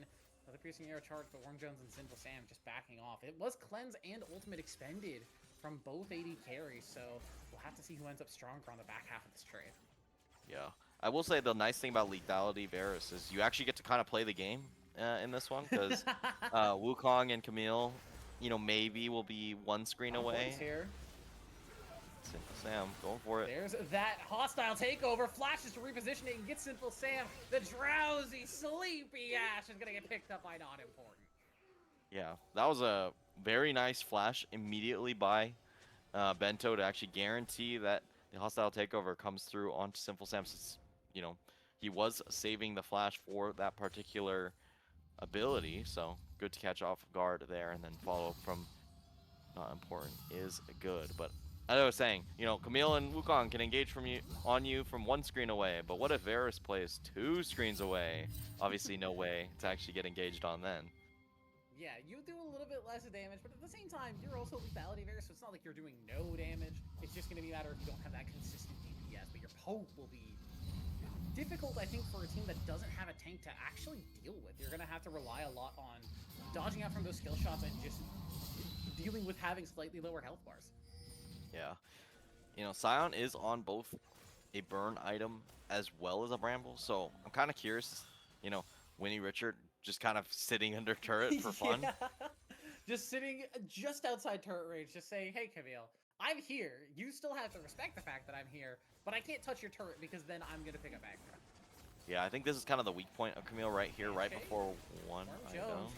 Chains of Corruption land, but there's the Crystal Arrow from Sinful Sam. Flash aid, flash in from Lien as Whoa. well, is just going to take the trade.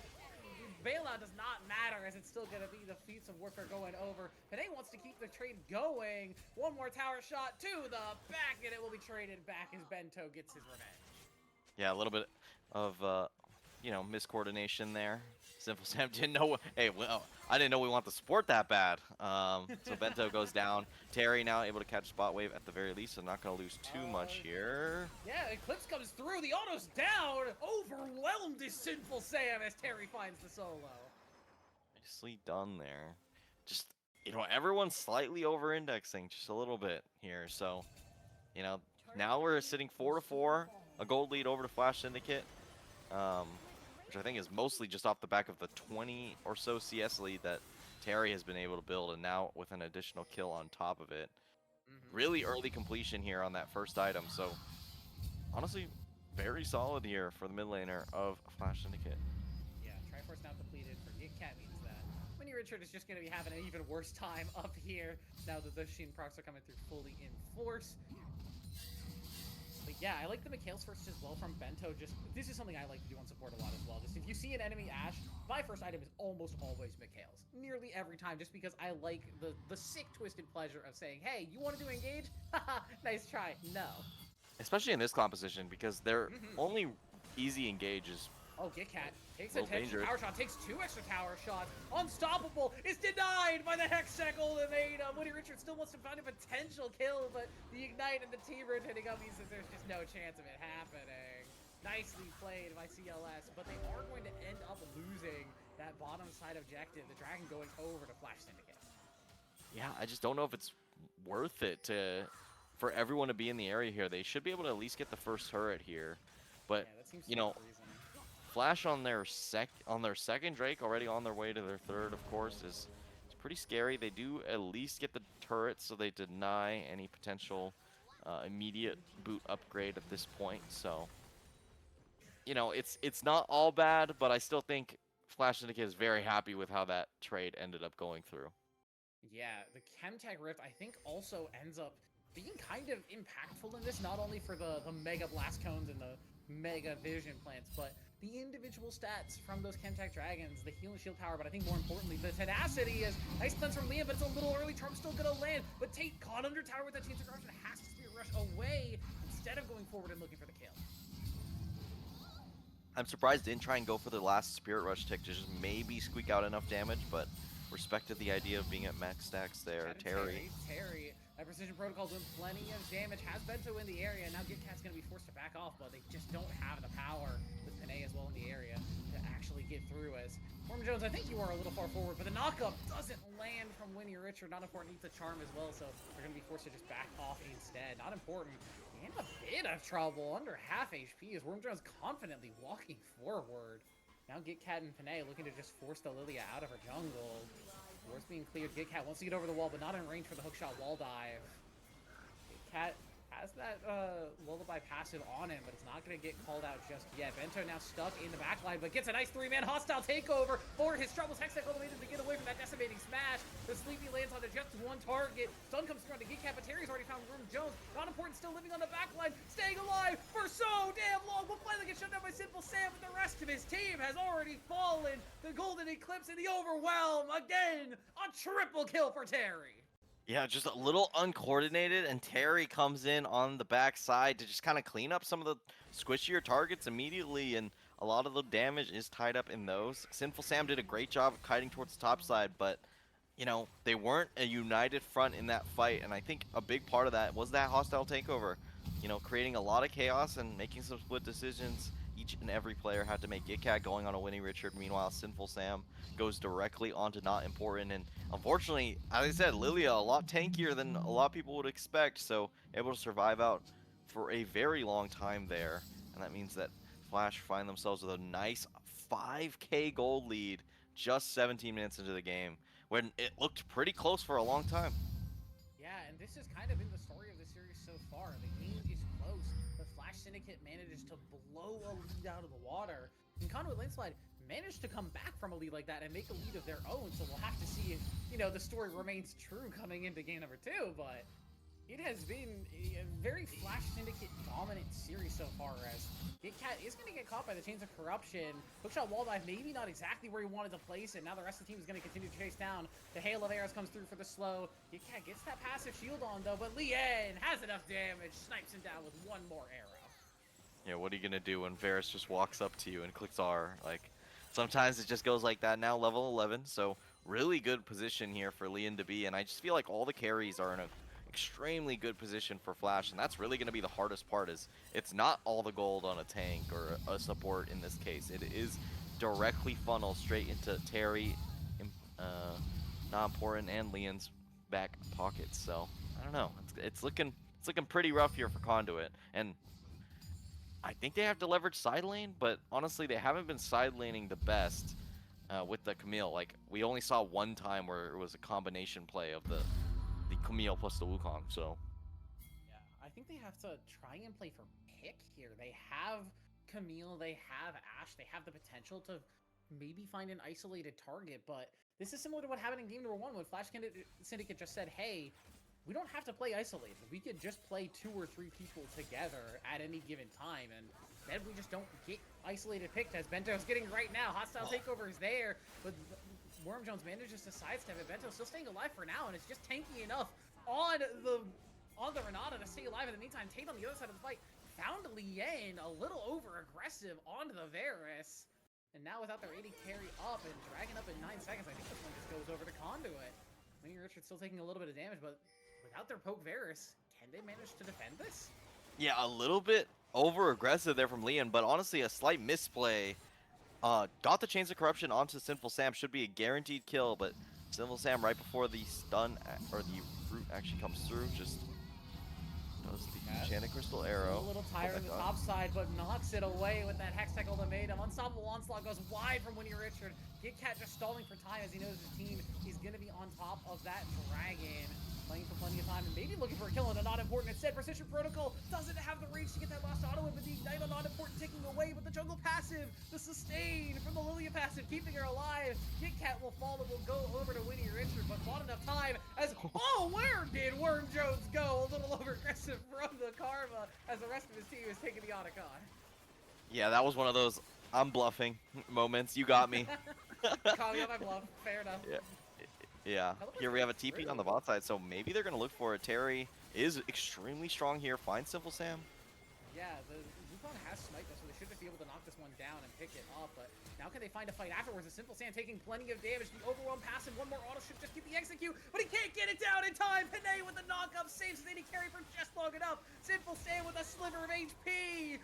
Essence of Guma in his veins, staying alive on Ashe on the bottom side. Sidesteps the bowling ball, but Winnie Richard will eventually just punch him in the noggin, take him down. Tate doesn't have any dashes left on that Spirit Rush. So Leon, with that extra bit of movement speed, should just be able to pick this one up.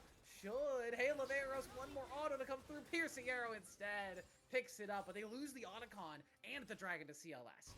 Yeah, pretty sloppy, but, you know, this all came off the back of Leon dying early on in that first initial fight. So, honestly, not the worst, but they at least maintain their gold lead. Still 5k up, but, you know, it would have been nice to be able to really heavy pressure Conduit to have to fight for the next Drake that could potentially lose them this game. So, yeah, pretty interesting. We will have the Drake spawning pretty much in line with Baron, so that could be a pretty interesting angle there, but I don't know if either team is strong enough to be able to just burst out Baron in the time that the other team takes Drake, so I don't know. It'll be a dance for sure.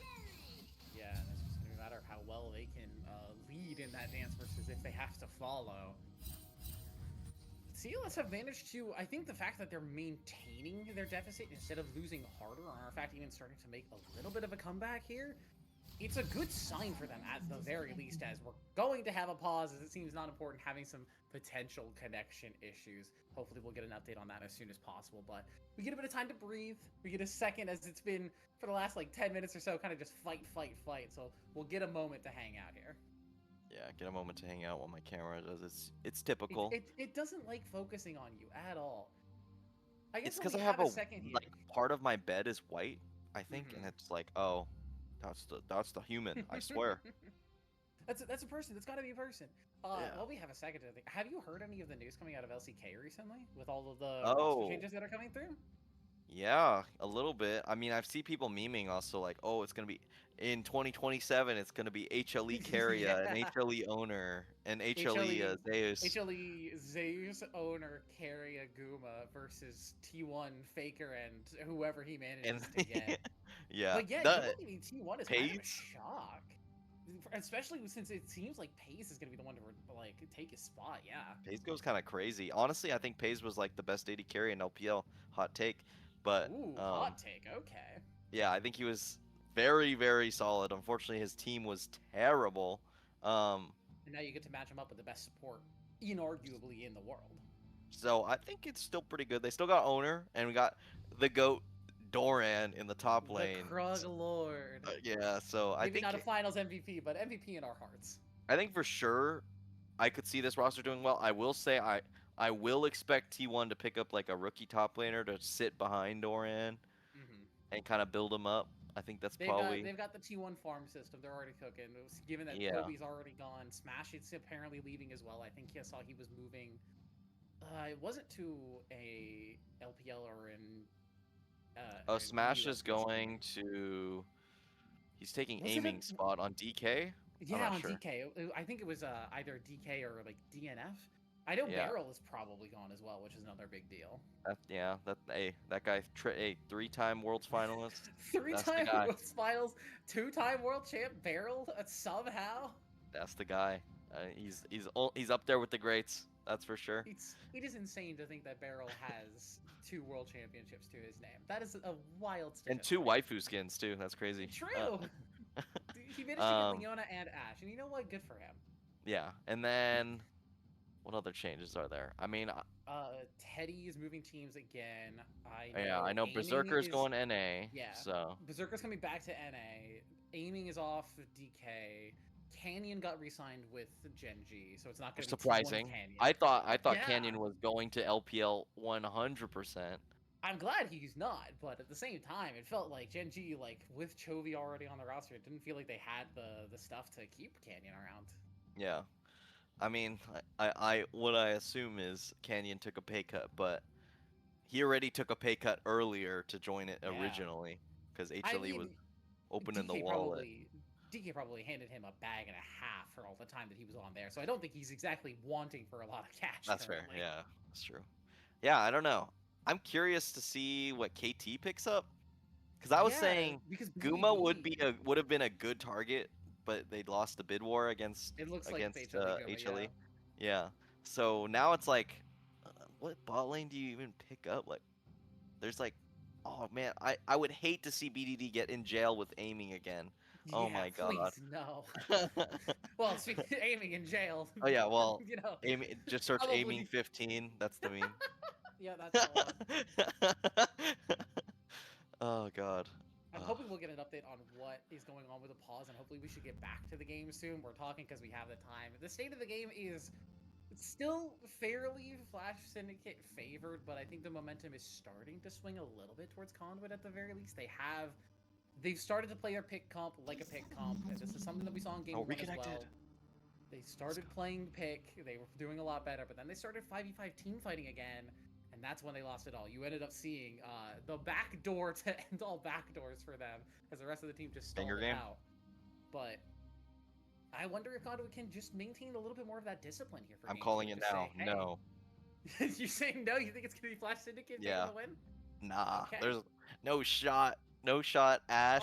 Ari. Unlosable for Flash Syndicate is what Unlosable I'm close hearing. game. We're gonna It's get an back into the unlosable close game. We're on Let's Rift go. here. Thank you for bearing with us in the pause in our mini LCK podcast as we miniature Pog state. I'll take that. Let's go.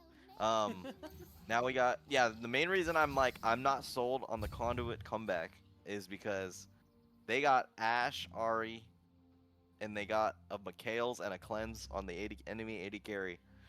That's gonna be kind of rough. Yeah, Mikhail's on anybody, Cleanse on the end, which is now back up, so a lot safer to be pushing aggressively in this mid lane. It's just going to be a matter of when the next fight comes around. Like you said, Dragon and Baron at around the same time means that the teams have to decide which objective they're going for, because I think, especially with Conduit taking that third Dragon and not allowing Flash Syndicate to get to that soul point. Yeah, Tate, Spear rushes away from the handshake, will manage to survive, but the ultimate burned on the Ahri means that her damage and her output is just going to be a little lowered in the meantime. Yeah, Herald's just going to be popping here on the top side. They just want to pressure. Yeah, but they're trading mid out here, so they want to actually pressure mid just a little bit since Varus did spend a bit of time to go towards that top side. They are going to be able to grab up this top lane turret, so a nice stimulus check for the side of Flash here. Lullaby onto Tate, forcing the Flash out of the Ahri, and with Panay in the area, flashes away from that Jailer Crystal Arrow. Very close to catching the tough tail of that deer, but Lilia will manage to hop, skip, and jump her way away. Yeah. I did want to mention quickly how Lien died in mid. I don't know if anyone else saw that, but he failed a flash over an Ashe arrow. Oh, no. So if he tries it again, I just, keep an eye out for that. I think, honestly, good candidate.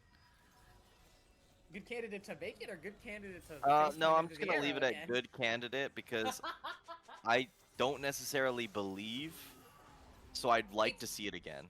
It's a really difficult thing to do when you're not on 0 ping, just because the delay is so big and the hitboxes, you have to flash over it near perfectly. Yeah. No, for sure. I'm not saying it's easy. I'm just saying we may see some shenanigans again. It could happen again, or it would be really hype if he flashes over it this time and it manages to see the fight. That'd be so cool. That's true. Let's do it.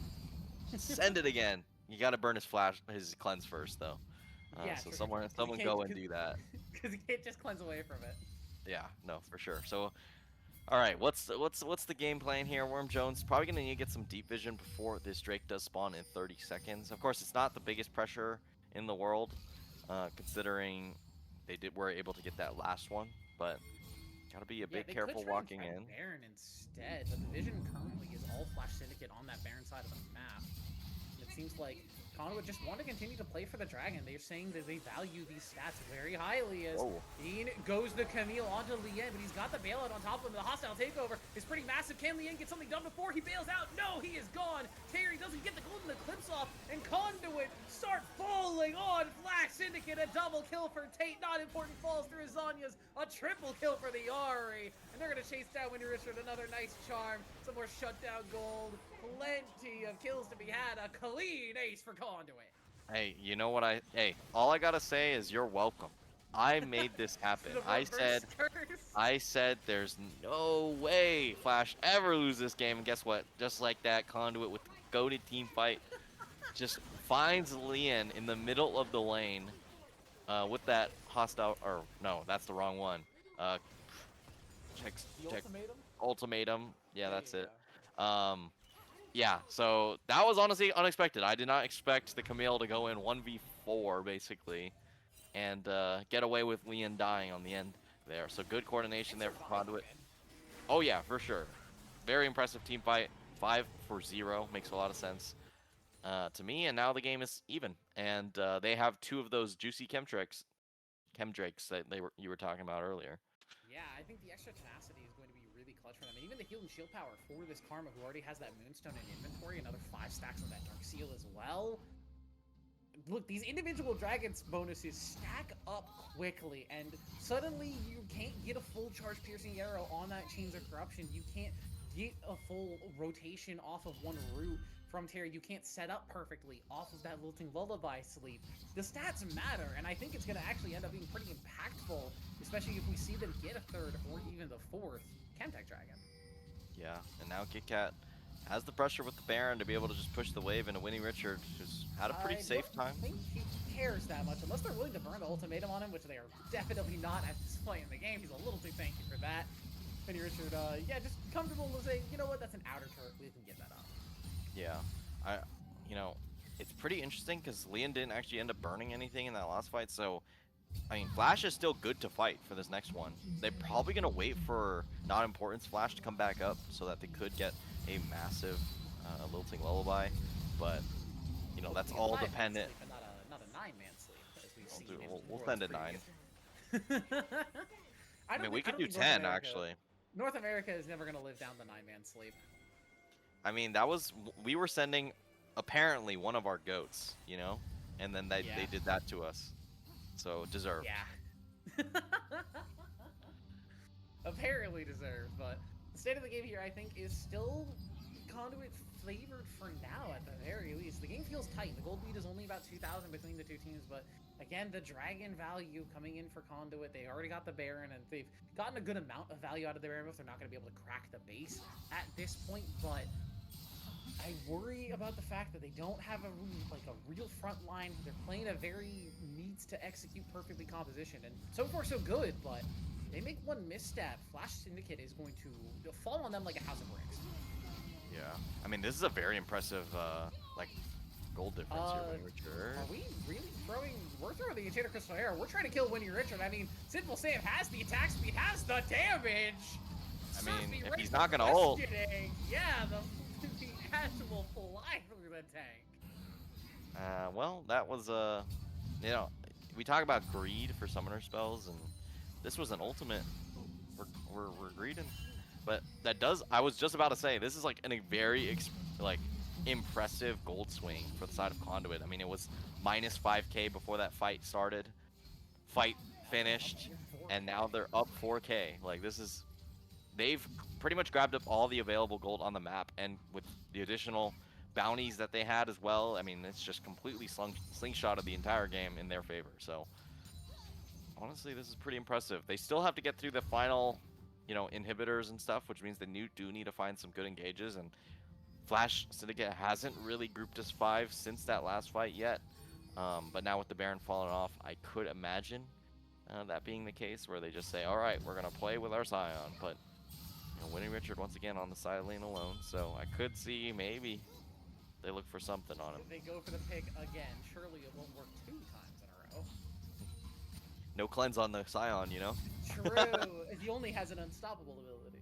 Yeah, no, it's not a big deal. Here we go. Worm Jones now walking forward to try and deny some of this vision.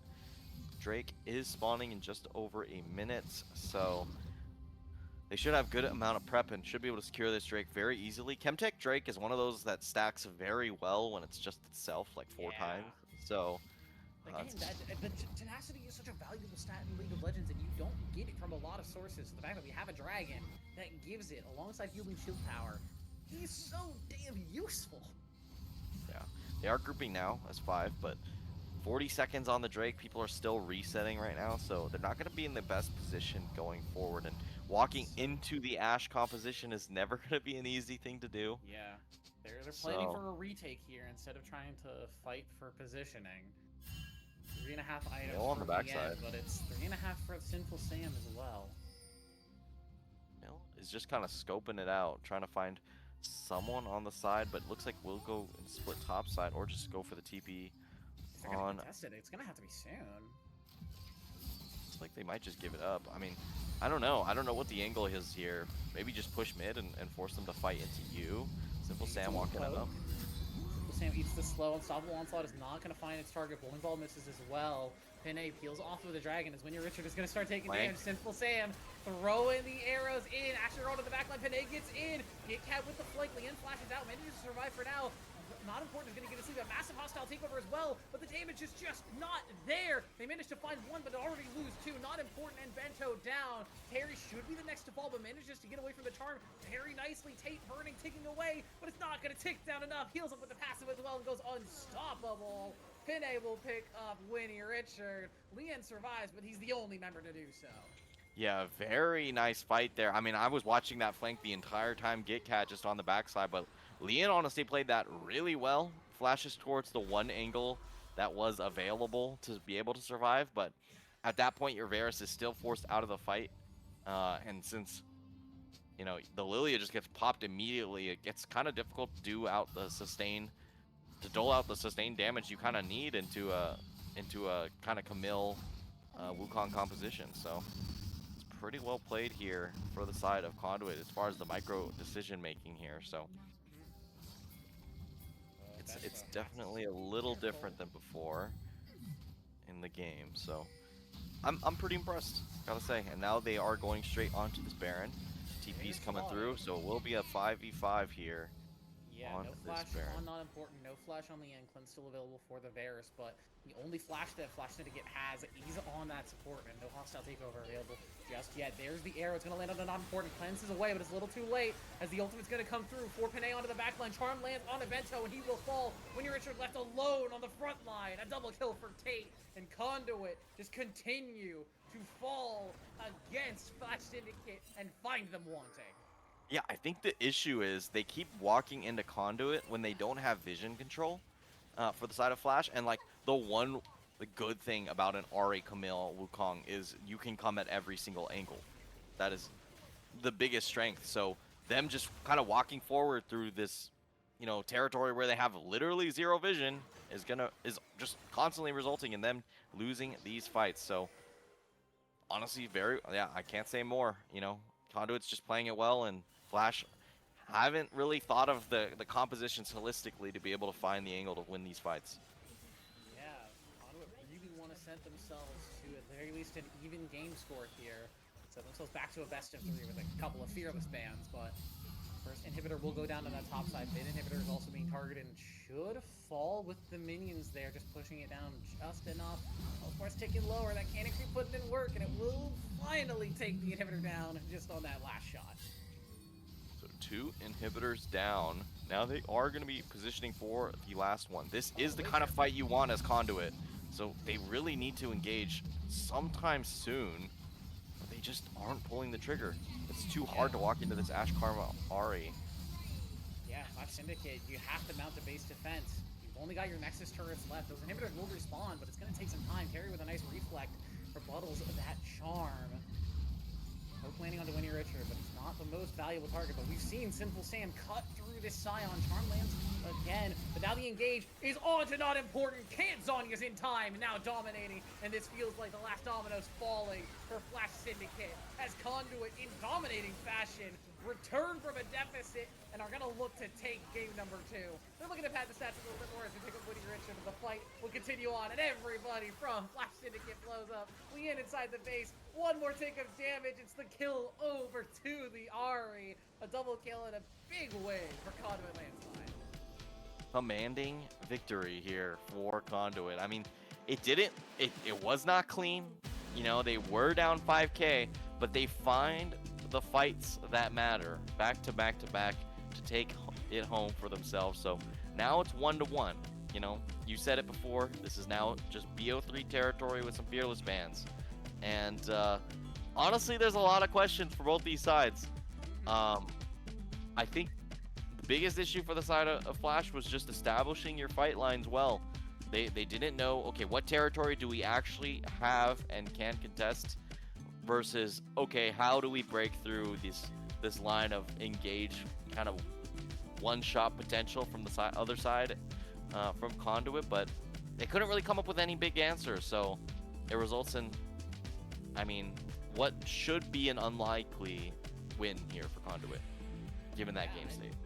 I think Conduit just found their engage angles and their engage moments a little bit better, and it felt like Flash Syndicate had sparks of what they wanted to do, and it felt like their composition was nearly there a lot of the time, but they just didn't have the same trigger pull that Conduit had. They really learned from game number 1 and said, hey, we know how to execute our comp. We're going to play to that win condition, and we're not going to be baited into these 5v5 fights where we are worse off. We're going to get that engage off. We're going to find the poke, get that first kill, and then snowball the fight. Yeah. After that, it was just clean from them. Yeah, I think the biggest weak point for the side of Flash, if I had to point out any, was just the Lilia composition into triple range looked kind of rough. I get the idea; it's a good Wukong isolated counter pick, but since they couldn't really find a really good engage ever post beginning of the team fight or beginning of the game, it was just very difficult for the Lilia to actually go for a follow-up on that one. So yeah, I don't know. Pretty interesting. Yeah, difficult game for Flash Syndicate, but it's going to even up the series 1-1 for Conduit Landslide. And when we come back on the other side of the break, we're going to see who's going to be able to get that momentum advantage coming into game number 3. We'll see you on the other side of this break. Take care.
Welcome back, everybody. Our producer gave us a little hype talk, and we're here to get ready for draft for game number 3. Game 2 was a lot more one-sided than game number 1 was. As much as Flash Syndicate had their moments in the early game, after like minute 5, minute 10, it just really felt like Conduit just took control of the game and didn't let go. I mean, I don't know if I call it dominant. They were still 5k down. Yeah, as soon as they they then won that swung one that to fight- a 5k lead. Sure. So dominant to a point. However, it wasn't the worst game from Flash. I think they just didn't understand how to play against the composition. So, given that this will be a different composition, I think maybe they have a good shot in this one. But Benefits of Fearless. yeah, but considering how both of these games were pretty close and Conduit kind of starts, a little bit cold and then warms up and then, Flash Syndicate eventually did, levy that tide on the first game. I'd put Conduit in a pretty commanding position to maybe take this series all the way, but as we've proven already within the last game, I'm very bad at predicting. I think it's honestly kind of great. You're the curse caster. Yeah, so we're going to game 5. I'm gonna curse it right now. We're going to game 5. They say the average caster curses at least once per game, but that's actually a misreading of the stats. Caster Golden Gad is actually the one who's cursing like 200 times per each cast, and that just raises the average for everyone else. He's an outlier and should be. Well, I'm a gambler, so I'm gonna hit once. Anyway, like we said, it's Fearless Draft. It's best of 5, so it is going to be a little bit different. Now we're stepping into what would normally be a final game for a best of 3 and would be a game decider, but now this is just really a momentum decider coming into the next part of the series, which is the back half of this best of 5. Yeah, we got Trundle banned yet again. Once again, there is no Scion, there is no Orange, so Trundle being banned as that first ban is a little bit interesting, and especially since Conduit kind of said, okay, we're banning Trundle, and then didn't end up picking Scion, so that was a little bit strange. We're still seeing the Amumu ban. I don't know what it is. Maybe Panay or Worm Jones is just the GOAT. I know Worm Jones has played Amumu before. We've seen him do that. I think it was. I'm aging myself a little bit here, but when Misfortune Amumu bottom lane was the thing to play. But Aatrox is also going to be banned away. So I think it is just, these are not just AAA bans, these are just champions that they all play. As we saw Tate play Ari, and play it very well in that game number 2. Yep, and now we got Yunara banned as well, so pretty standard bans here. Orianna was the last ban here for Flash, and they're going to keep it up here, so nothing too crazy. What is the first pick? Last time it was the Wukong. There are still strong junglers available in the pool. Yeah. If you do want to stick to that plan, you could go the Xin Zhao, of course, and that will be immediately what they grab. Rest in peace. Next. Rest in peace, my boy. They killed you because you looked too good. Yeah, and they replaced you with this ugly model that does not look anything like you, unfortunately. Whoa. I don't know about all that. I don't think we can call him ugly, but it is going to be hard for Flash Syndicate. This is kind of a comfort champion for Not Important. We've seen him pilot it, I think, through pretty much his entire time in Vanquisher. This is a champion he'll fall back on and is just good enough in the early game and could often transition a team to winning in the late game, as is going to be the Aurora for Terry, another one of these mid-lane burst mages that he seems to like to play so much. Yeah, I will say Volibear, I feel like, I don't know if it's just placebo, but I swear this champion has an insanely high win rate in this league in particular. So I'm already like, okay, that's pretty good for Flash here. We do see Misfortune, which is honestly a pretty surprising lock-in. We haven't really seen much Mm. Misfortune at all during this entire season, and as far as I know, hasn't received any significant buffs in any way, I shape, or mean, form. Gumayushi Worlds Game 5. That Misfortune looks deadly. I mean, that is a factor for sure. And we are seeing Talia as well, which is kind of a traditional pairing since you can put the bullet time on top of the worked ground, so champions with dashers have a little bit harder of a time there. So we are seeing Braum here for some neutralization. Makes a lot of sense into the MF as well, so you can avoid some of the over-the-wall shenanigans that she can abuse there.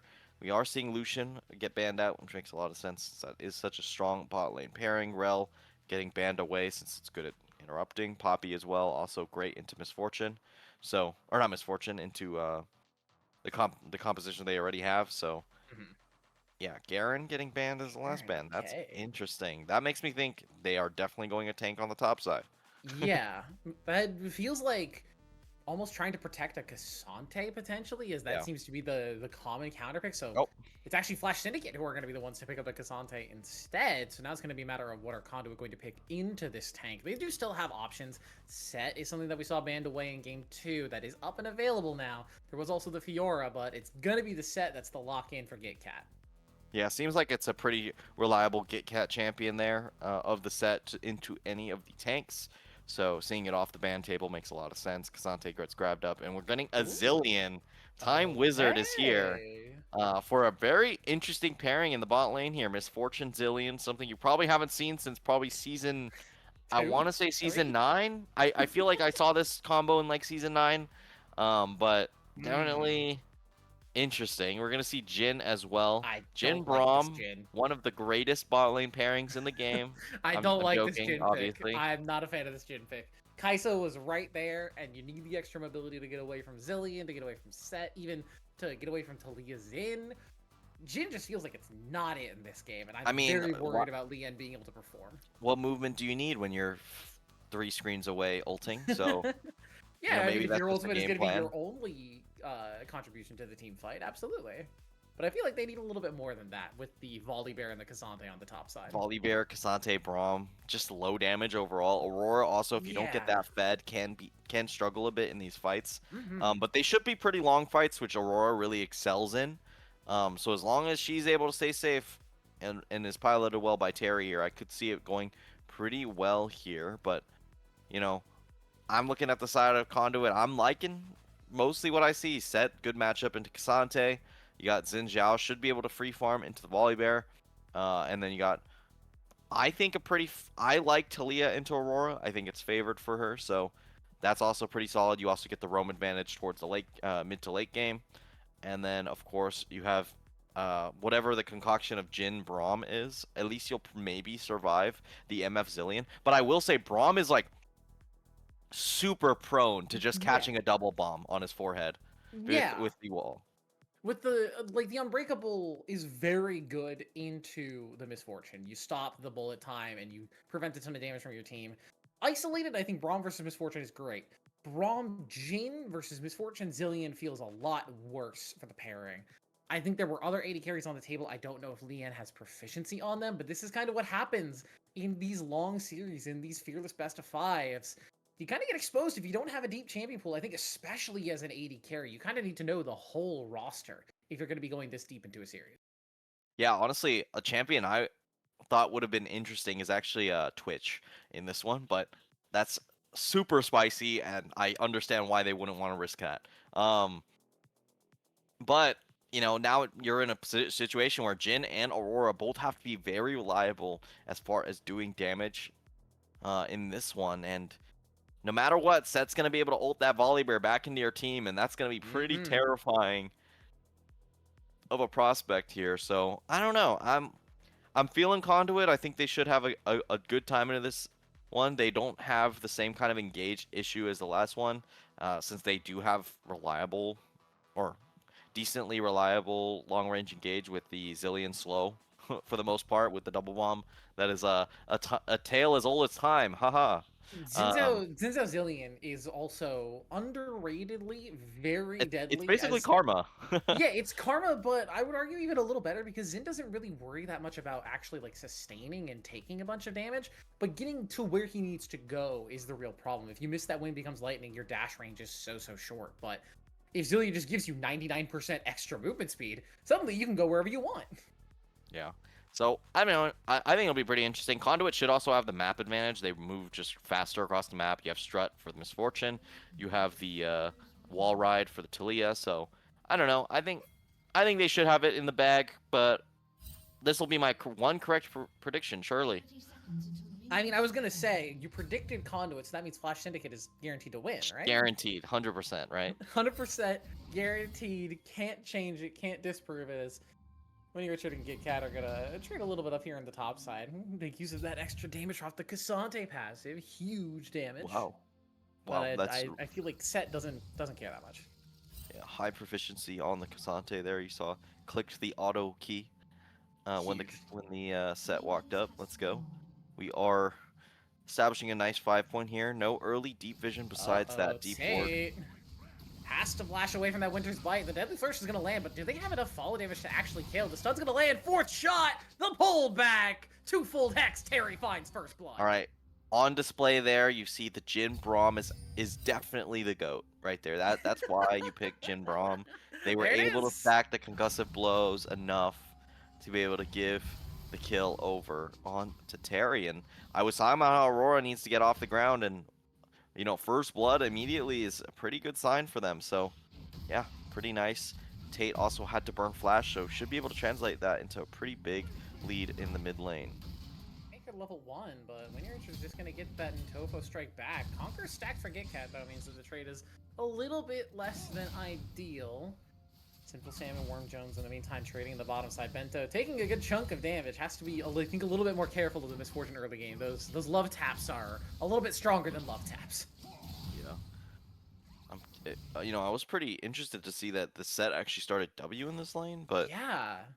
that was a little bit interesting. I feel like you just start E no matter what, but just opted for something different. Maybe he knows something we don't, but I would not be shocked to say that these players have a little bit more proficiency Oh, on for the sure. champions than we do. oh, for sure. All right, let me fact check. No, I'm kidding. Here we're seeing, Gitcat should just have an okay time, shouldn't be getting solo killed, but we've seen this kind of theme of matchup where the tank ends up getting a solo kill early onto the set, especially. So, yeah. As far as I could tell, it is E start, but vibes. The level Vibes 3 based. gank from Not Important. Flashback, Git Cat looking for the return. Winnie Richard taking down with the Ignite, but the Minion Aggro went to Not Important, so he will walk away. That is Flash and Ignite gone from the set. We didn't even mention no teleport for the set top side. And losing that level 3 gank, that's a disaster for him early.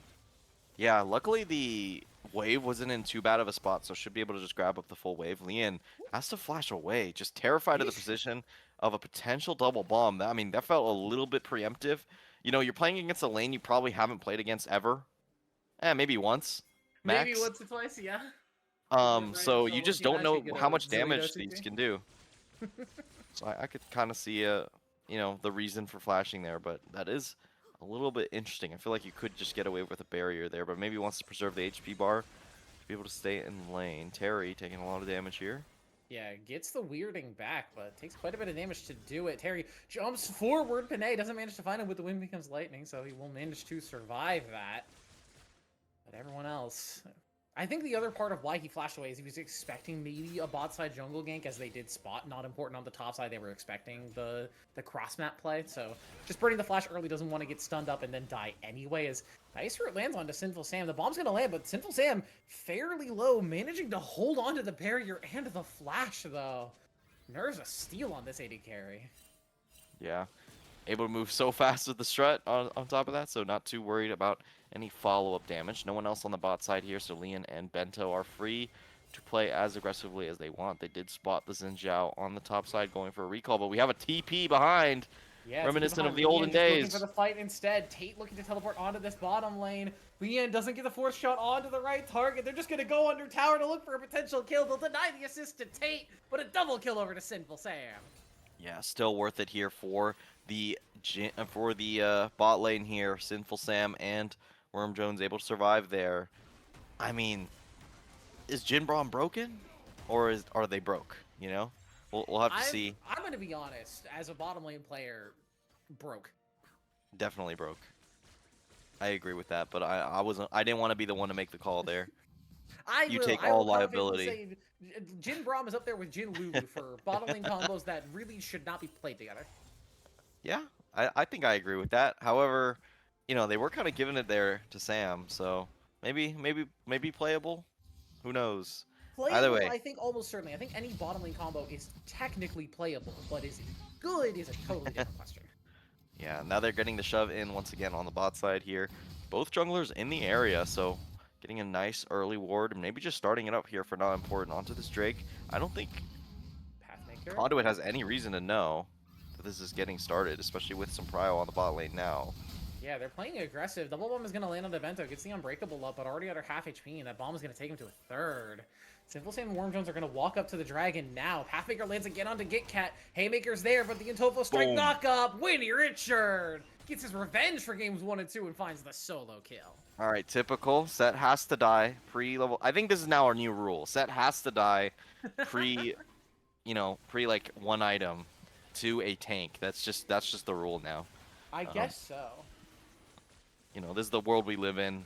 I will say, Kazante able to take over to 6 first, but still didn't even need the all out for that kill. So, just well played there from Winnie Richard, and puts Gitcat on a bit of a back foot. 0-2 starting out this game, and just immediately grabbing up that extra resistances here for the Kazante to be able to survive the lane.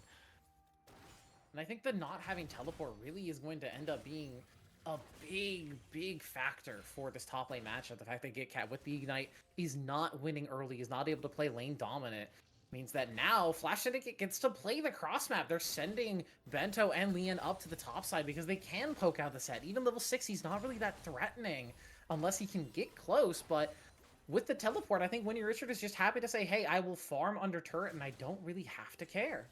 Yeah, this is kind of what Kazante was picked for prior. It was his ability to be able to survive lane swap scenarios, so Gitcat more of the same. potentially in trouble, but does have Panay in the area. Level 6 on that jungler versus level 5 on not important, so the Volibear will just be forced to walk away. But yeah, I think this is a spot that Flash Syndicate is really just happy to be in.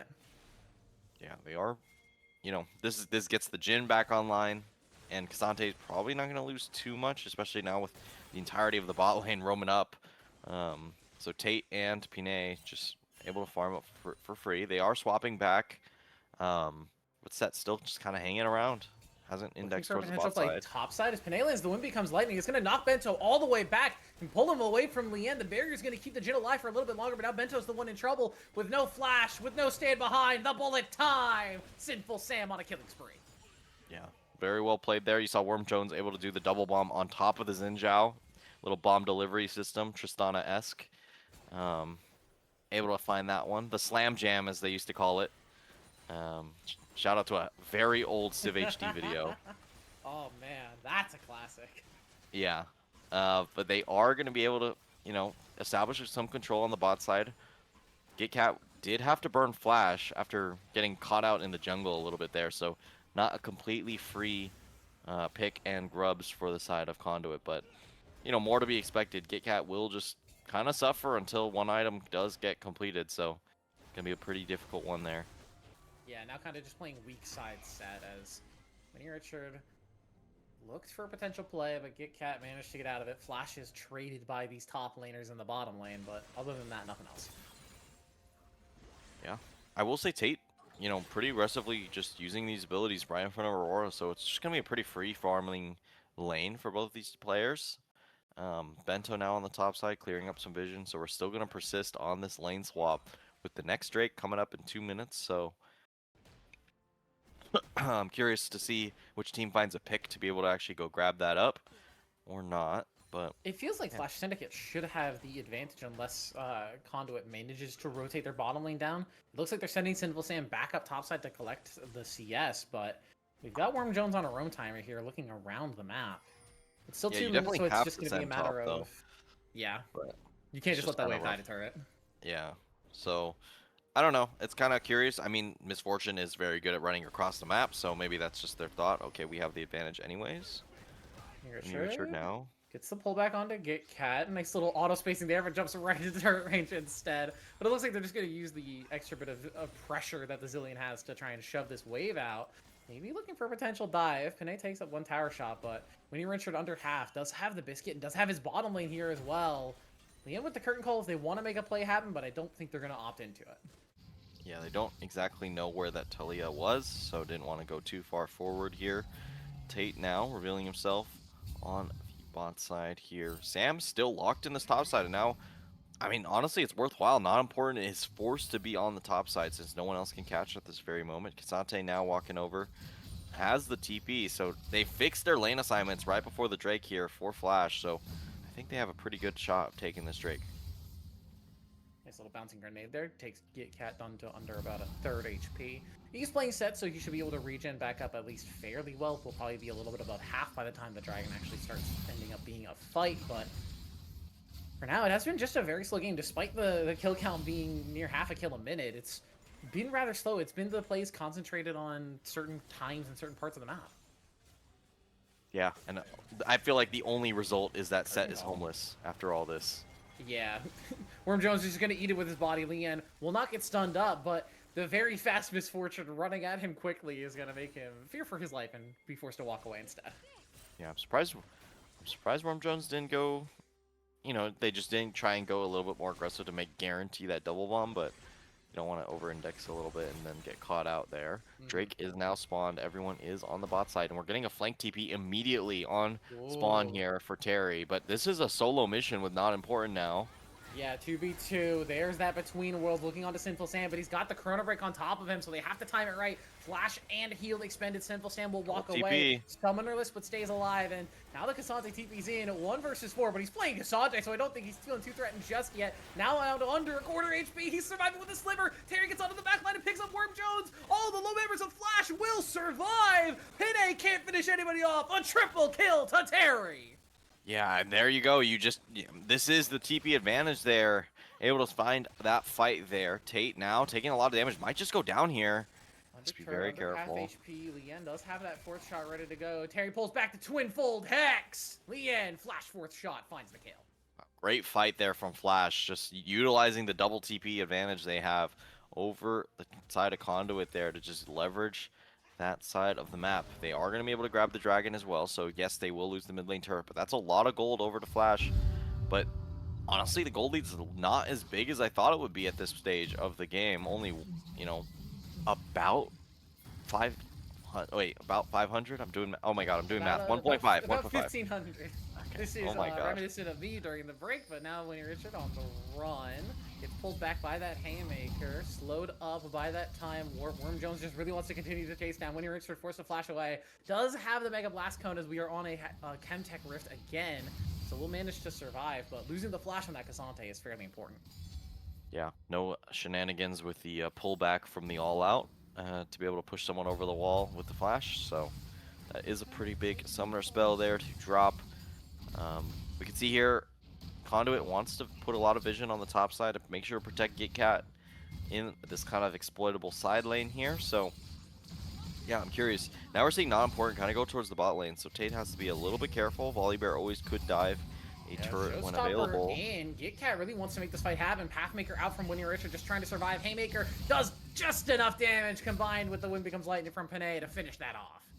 Yeah, nice flick there from Tate to stay alive. So, you know, both teams kind of side lanes being catered towards, but only Conduit finds success, and this will be another turret getting fed into the set. You know, this is the kind of thing that's like, oh, I beat my lane opponent, and then my lane opponent didn't join fights, and now is ahead of me. So that's just a little bit more rough here for the side of Flash, as Set's gonna slowly eclipse Winnie Richards' gold at this point, at this rate. Yeah, already has that first item finished as when he went for a bit more of a garage sale build. Has the tier 2s finished and that Warden's Mail, so plenty of armor. Is not going to take a lot of damage from anybody that isn't Tate, but your 1v1 laning is going to be a little bit lessened as that Stridebreaker does plenty of work as a first item for Set. Yeah, man, This is an interesting one. I think the gold is just dead even now with the extra gold there on the top side. So at this rate, I think we're gonna have another banger fight. You know, someone's gonna come out to a big lead, and honestly, could be either at this stage of the game. But I don't know. I think It looks like, at the very least, Flash Syndicate wants to play for this Rift Herald, but Benny Richard potentially in a bit of trouble. Worm Jones is going to pull that time warp and start chasing him down. Gets the first bomb off, but doesn't have the rewind, so can't get the double bomb stun. And the Cassante will manage to walk away just fine. yeah, lucky, able to survive on that. What should be strong side. Talia is on that bot side. Does not have the TP just as of yet. Does have the Weaver's Wall to be able to join if the fight lasts a very long time for the Rift Herald, but looks like just gonna use the extra time that they have to clear out this bot lane turret. And they're probably gonna try and find a pick on a Git Cat if he shows again on top side. They may But just they- look for a instead they pick find- onto the Xin Zhao instead. Between worlds on the back line, and Worm Jones is deleted! No chrono break happening here. Sinful Sam eats the fourth shot, and now it's time for the rest of Conduit Landslide to try and get the heck out of dodge. But the Haymaker, Git Cat will find one in return. Terry will go dominating, but they've lost their jungler, which means the Rift Herald is a much bigger question to ask. Once again, they just walk in to the side of Flash there when they just don't have the numbers. Talia is stuck on that bot side with no TP. Didn't even grab up the turret there. Looking for the fourth shot. Lian takes a lot of damage, but not going to be able to find the kill there. In response, Bento now. Wait, figures hang on, up the Rift Bento. Herald. Bento, I don't think you can solo the Rift Herald, buddy. I think you have to walk away from that. Nah, he got that. Believe in the Braum that believes in you. Yeah, totally. Look, Braum can solo Rift Herald if he's 6. I mean, I think statistically, if you're not like a super low level, like level 8 right now, when Rift Herald's like what level 12? It's up there. I think it's average level for all the champs, so it's probably like level 10, Oh, okay, like level 11. level 10. Yeah, so I think statistically any champ should be able to solo Rift Herald just because of the eye. And just how long does it take is the other. It feels like if the Braum is off the map for that period of time, someone's gonna go look at the Rift Herald, especially with Vision being on it as Benny Richard again potentially in trouble. Git Cat trying to chase him down. No showstopper available, but they're just gonna use it to force the turret down. But now potentially it's the Xin Zhao who's in trouble. Pin A, it's bailed out by his Zillion. Benny Richard popped the all out, but they just didn't have the follow up to finish him off. Yeah, and now that does give them some space here for the Drake, but with Terry not having burnt any of the resources, and you know, this Aurora is very powerful, and now they're gonna find Panay as well, force the Crescent Guard. Crescent Guard used, but everybody just walks inside the big circle. Lian with a fourth shot will finish that one off, and as the dragon spawns as well, this should just give Flash Syndicate their second dragon of the game. Second Drake here. Drake stacking has been a bit of a challenge for both of these teams, so you know, we'll see if they're able to actually secure any more after this, but they are going to put themselves to a nice lead of 2-1. And then probably they're pinging a lot towards that Rift Herald, so maybe they'll just translate it directly into that objective as well as they force Conduit back out of their jungle. So, I mean, this is kind of scary. It's Chemtech Dragons again, GG. Oh my god. We can't be rolling like this. It's the heal and shield power. It's the tenacity. It's so damn useful for either of these teams. The tenacity to get away from those zillion slows, to not be stunned as long on the Talia combo, and then looking at Braum, at Cassante, at Jhin, just all these champions that rely on getting that one important bit of CC to get their combo off. Suddenly, with a little bit of tenacity, it doesn't work anymore. So for both these teams, I think these dragons are so impactful. Not important. Trust, I can't jinx another team. There's no way. Alright, Git Cat flashes away. Gets a little greedy there for a scuttle crab, as I say that. So that's a little bit of a worrying trend. Aurora now. I've never seen a team lose over greeting over a scuttle crab. That's never happened in the history of League. As Terry, between worlds, instantly dashes away from Git Cat. The Ignite burn from the set to make sure that that 1v1 was always going to be in their favor. Yeah. Well, you know, technically we didn't lose over just the Rift Scuttler. You know, it was a lot of other things too, but that was like the foot in the door that kind of. It was kind of the thing that happened. That was like, oh, this game's kind of over. As Git Cat, no flash, no on flash. the set, picked up by that Glacial Fissure. Not important, takes a chomp out of him. Do they have the damage to actually finish him off? They do. Terry with the weirding over the wall goes godlike. Yeah, another pick onto this set. Slowly getting their foot, you know, his foot feeding or footing. That's the word.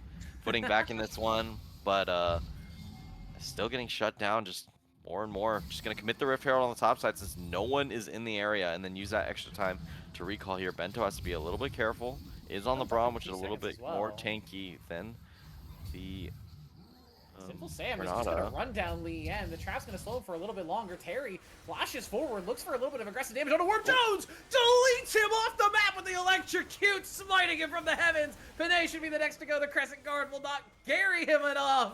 Terry with the double kill, and that should be Otacon over to Flash Syndicate. I don't know. It's looking pretty good here for Flash. Only 3k gold up, but they're going to be able to grab the Otacon, which is a lot of invisible gold. A lot of stats, yeah. I just So- want to harken you back to what you said during the draft. If Aurora's not fed, she struggles a lot, but if Aurora gets fed, and I'm looking at a 9-0 Aurora right now. Yeah, well, Terry has shown what this champion can do, so we definitely got a game on our hands at the very least, but with Talia, Misfortune, all not really feeling that good items-wise. Like, Jin is ahead at this point. Both these carries very powerful, and that's what you kind of need in a kind of triple tank competition like this one.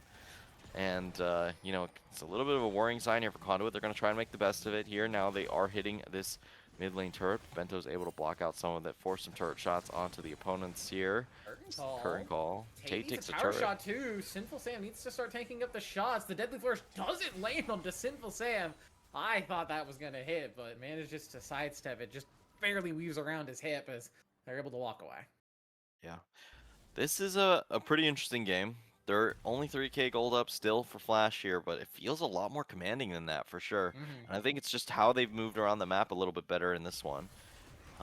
Richard on the run now as GitCat pulls him back with that face breaker. Looking for a pull back with that showstopper, but gets him just over the wall. Panay will now get the dash in, but this Cassante just so tanky, so much armor in his inventory. How do they finish the guy off? Yeah, they just don't have the damage at this stage. They require the MF and the Talia to probably be hitting to actually take him down. Especially since MF, you know, still hasn't finished 2 items at 22 minutes of the game. For an MF that started, what, 3-0? Or 3-1 maybe? This is just very strong, at the very least 2-0, yeah. kind of worrying as a trend for sure. For the rest Yeah. of this team. Terry now wants to one-shot Tate.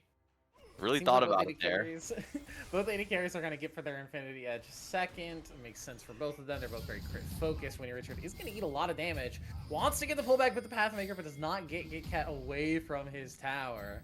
Now the teleport up from Tate. They're actually going to look for a counterplay here. Richard does still have that all out and the flash, so he's got outplay potential, and the team is on the way, but Panay is going to try and slow up Lian and Bento. Dashes in, gets that Crescent Guard, separates the team, and Tate is now going to use that Weaver's Wall to separate them even further. Bento blocks out a lot of that bullet time, but not important as the target. Terry will get his revenge, though. 1 for 1 traded, now 2 for 2. As Terry goes legendary, but Lian picks up a kill as well. Tate now in trouble, has to flash over the wall. Terry not wanting to chase over, but the curtain call opens up again. The movement speed from the Zillion will keep everyone safe as the bullets fly, but nothing lands for Lian. Yeah, this is looking very good here for Flash. Tate now going to try and cancel and maybe just kill the Cassante outright. Winnie Richard needs to be very Still careful. has Flash in all out. He can look for the play here as Tate does have that Seraph shield, will stay alive for quite a bit longer, but Winnie Richard flashes in! Cassante is a champion designed by Riot Games! Yeah, I got that assassin, tank, bruiser, mage moniker that Ornn once had. Assassin, And getting Mage, Bruiser, tank, one-shot machine. Yeah, he's Cassante. Yeah. That is Cassante, of course. A lot weaker than he used to be, but still can do that kind of stuff when the damage isn't consistent. Simple Sam now just walking, leveraging the speed from the Zillion. Try and put some pressure on. I mean, I gotta say, it is impressive Conduit's able to keep the gold this close, despite how hard it's been for them to move around the map in particular, but Yeah, normally when you look at a 10-0 fed mid laner, you're not thinking, oh yeah, this game's within like 3,000-ish, give or take. You're thinking the game's probably getting close to ending, but all the other members, despite some of their losses, have been keeping up in CS, have been keeping up in gold value. Like the fact that both AD carriers are on 2 items currently and are only really separated by completed boots versus near completed boots, it's close. yeah. I think it's going to require a pretty big fumble from either Terry or Lian here to really start off the game to go the Terry other fumbles. way. That is 1,000 extra gold given over to Landslide, so it is going to be on the Aurora to play these fights kind of pixel perfect. Yeah, I've said it before in a previous game with Flash. Terry might need a backup, and if I mean, I'll voice line Stim if it actually ends up coming true that Terry does get a nice death there. So we'll see. We'll see. I'm just putting it on the table there. Does have the completed Dark Seal and on the way to the Rabadons as well. I mean, this is as deadly as a bunny can be. Yeah, monster Aurora at this point in the game. The Jin is also on 2 items. That 50% crit threshold is pretty scary for him. He's going to be going towards probably Rapid Fire 3rd item just for a little bit of extra damage.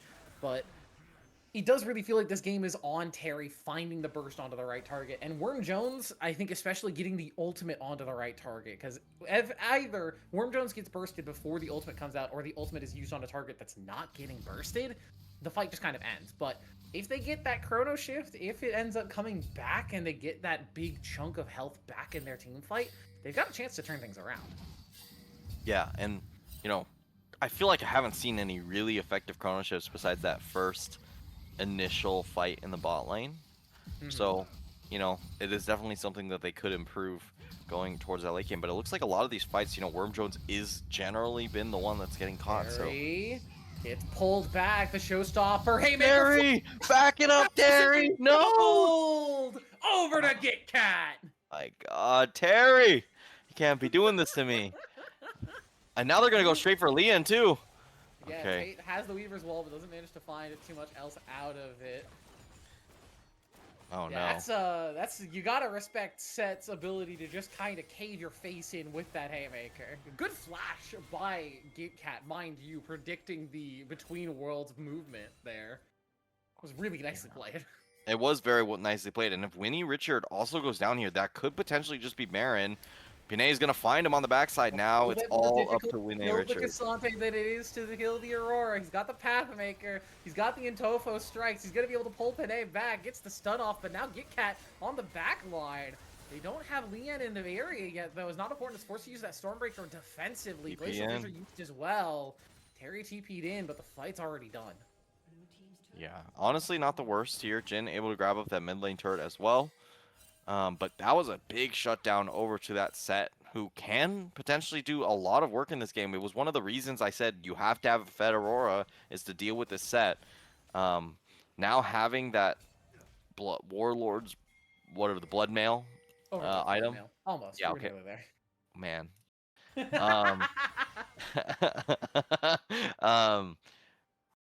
You know, this is a real threat that could really shred through a lot of your tanks and kind of utilize that extra damage and survive in a very extended fight to do pretty good work here. So yeah, the fights are going to get more tricky as time goes on here. Yeah, especially because for Flash Syndicate, outside of Terry finding a decent flank angle, they are really playing a front-to-back team composition. You have Meatballs in front of Jin, in front of Aurora, who are trying to give them time to get their burst off, get their damage done. And Set kind of thrives in fights like that. If he's able to get the right angle on a pull on either Richard or Not Important or Bento, a Meatball into the back line, all that extra HP being used against your squishies, Set really can just kind of delete a team if he finds the perfect angle. Yeah. Aurora now sitting back pretty far, has 5 Dark Sealed stacks and a full Rabadon's Death Cap. I mean, this is still a very powerful Aurora. Man, Aurora? Who the heck is Aurora? Aurora? I don't know. We're making up champions now. Leaked next champion confirmed? Aurora? Yeah, it's like a combo. It's a combo of Aurora and Oriana. Ah, I see. Yeah, ship name if you would. I don't know. You know what? They've never met, but that's a crack ship for the ages. I love that. Now, I don't know. You're just kind of waiting for the dragon to spawn up here in 18 seconds. Yeah. They do have good vision here for the side of Flash, so a little bit better standing than they did before. Flash Syndicate really does not want to give this up. They want to get to that soul. But at the same time, Landslide does not want to give them an easy angle for you. See Winnie Richard, they're spotted out on this flank angle. They know that they could potentially get pincer maneuvered. Cat's going to eat that lightning Simple strike, Sam, but looking. Not feeling too bad. Simple Sam's going to get caught by the root there. Curtain Call opens up with a movement speed. Third shot lands, fourth shot lands, but the Bloodthirster just keeping Simple Sam at damn near full HP. Back up to full and overshield as well. Your poke just doesn't matter in front of that Bloodthirster Misfortune. It's either fight or die. Yeah, Get Cat now walking forward. We've seen this before. Set literally just walks through you and just clicks R on the nearest tank, but does end up going for this mid wave. Are they just giving soul? This is a kind of crazy Panay's strategy. not in the area. Smite's going over to not important. That's just a free soul. And they're not even going to get anything really out of it. It just felt like they gave the priority back over to Flash Syndicate. I guess they figured they could just clear wave and push, and then maybe threaten going towards Baron, but it's just too slow of a movement. So, I mean, that's just Chemtech Soul for free, basically. Terry now. Terry looking for the all-in, gets the burst down on the Simple Sam, the electrocute again! From downtown comes Terry. Gitcat tries to get the Haymaker in, but doesn't find any targets. Unstoppables onto the backline, has the Chrono Shift on top of him, but they'll get picked up regardless. Not important onto the backline with that Stormbreaker, looking to get some damage down onto Tate, but 1v3, the Volley Bear is not as happy in the spot as he could be. Does have the team now supporting behind and will survive. Panay has some force to use that ultimate, will manage to walk away, but Flash Syndicate, with the soul now in hand, will turn over to Baron. Man, this is looking good for Flash. They've stabilized now with that nice pick from Terry. I mean, this is what Aurora does best, is find the vulnerable carries in the back line for pretty little commitment for the most part, so well played there. I mean, I just gotta wonder, where is the Zillion in those crucial moments there? Just slightly away from the misfortune there, and just gets a nice pick from Terry to start it off, and that's Soul plus the Baron on top of Flash Syndicate. So I don't know, I think they're just gonna be pretty chilling for a bit, at least for 3 minutes, until the next big objective is gonna be that Elder Drake in 4 minutes, which you can't be giving that up for Conduit, so that'll definitely be at least a big fight for that one. Yeah, now with the damage reduction and the damage amplification, let alone 3 individual Chemtech Dragons stacked up, it's going to be so difficult to actually pressure the members of Flash Syndicate without getting blown up yourself. It makes the tanks tankier, it makes the damage dealers hurt more, so really it's a massive buff for Cassante.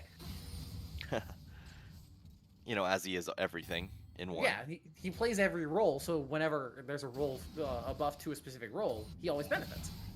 So if you're doing more damage, Cassante benefits when he goes all out. But if you're taking less damage... Cassante here. The recall's coming through.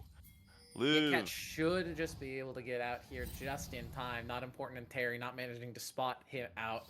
He will manage to walk away, but it feels like they're just kind of wasting time on the Baron buff right now. Normally when a team picks up Baron, they get their recall off and they start shoving down a lane and start looking for some sort of pressure and some priority, but it feels like the waves aren't in a good spot for them, and they haven't really found a way to get them back in form. Yeah, the waves were just kind of in a rough spot to start that Baron. So it's just kind of carry over from that. They are slowly clearing it up. They should have 2 waves to play around, but good job by Tate here to just shove out of the bot side. Braum now TPing towards the top side. I love you, Summoner Spellbook. Yeah, Braum should teleport across the map. I agree. And Bento's going to run forward and force Simple Sam and the rest of Conduit Landslide back as Gitcat looking to try and deal with these mid lane wave, but these minions are so tanky, even the Haymaker can't finish them off. The mid lane turret should eventually fall, as it looks like Richard is just going to do it himself as Gitcat is under half HP. And the siege will continue. They got about a minute left on Baron buff time. What can they do with it? Can they crack open the base at all, or is this all they're going to get? It looks like they want more. You can always volley bear ultimate to try and force the turret down. It's already under half. It's so difficult to actually get that engage off when you're already chunked so low. The redemption being used to sustain the team. Not important, will be back up above half HP, which is a good threshold for him to actually find an engage angle. But it's a matter of, are they going to look for it? Or are they just going to say, yeah, we already have sold. We don't need to overforce. Yeah, Sinful Sam dancing around, trying to avoid any potential engagements, but gets rooted. Deadly Flourish flashes away from that between worlds. Panay now the one in trouble, and there's the deletion. Bento's going to catch a lot of the shots as the 4th shot deletes Worm Jones, and now the rest of the team should fall down. Gitcat will pick up Bento, but it feels like it's all they're going to get. Not important, will survive on the front line. So damn tanky on the Volley Bear. They finally cracked the base. They'll get the first inhibitor, and they're going to look for the second with Richard in mid. Yeah, this is a disaster here for Conduit. I said I favored their composition, but it just didn't work out the way as intended. Your first remains undefeated, as of course. Winnie Richard trying to force Tate back. The first Nexus turret goes down. The second one is the target, and Flash Syndicate win the momentum game 3, and are going to set themselves to match point. Very well played there from Flash. looked like the game was in their favor, pretty early on, and they snowballed Aurora very effectively to be able to take this game in a pretty clean fashion here. I gotta say it though. Was there a single good Zilean ultimate in that entire game? There was one at least. In the bottom lane, it actually ended up being fairly impactful. Yeah, which was the first fight of the game. Yeah, but after that, it really felt like Worm Jones was either getting bursted, which it felt like maybe Conduit should have been able to take advantage of and pressure more, since the burst damage is going into your support. You should have carries being able to be threatening, but it felt like at that point, Terry was already so dang fed that he gets bursted too fast. It's too difficult for the team to actually take advantage of the death. Yeah. I don't know. I'm just saying. This is not. I think if the Zilean is doing Zilean things, I think you have a easier time. But Aurora did get so fed, it's kind of hard even to get over that hump. But definitely would have had an easier time at that point. Maybe Jin Braum is broken. You know what? Maybe I'm wrong. Maybe Jin Braum is just good enough to beat Misfortune Zilean. But a big momentum decider win for Game 3 here. And Flash Syndicate sends themselves to match point, and now they're just one game away from moving on to the playoffs and ending Conduit Landslide season. We'll have to see how that Game 4 ends up when we're on the other side of this break. We'll see you then.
Welcome back, everybody. We are here getting ready to jump into the draft for game number 4. To remind you, after that bit of a long break as we were waiting on the players to get ready, Flash Syndicate are on match point. If they win this game, they move on.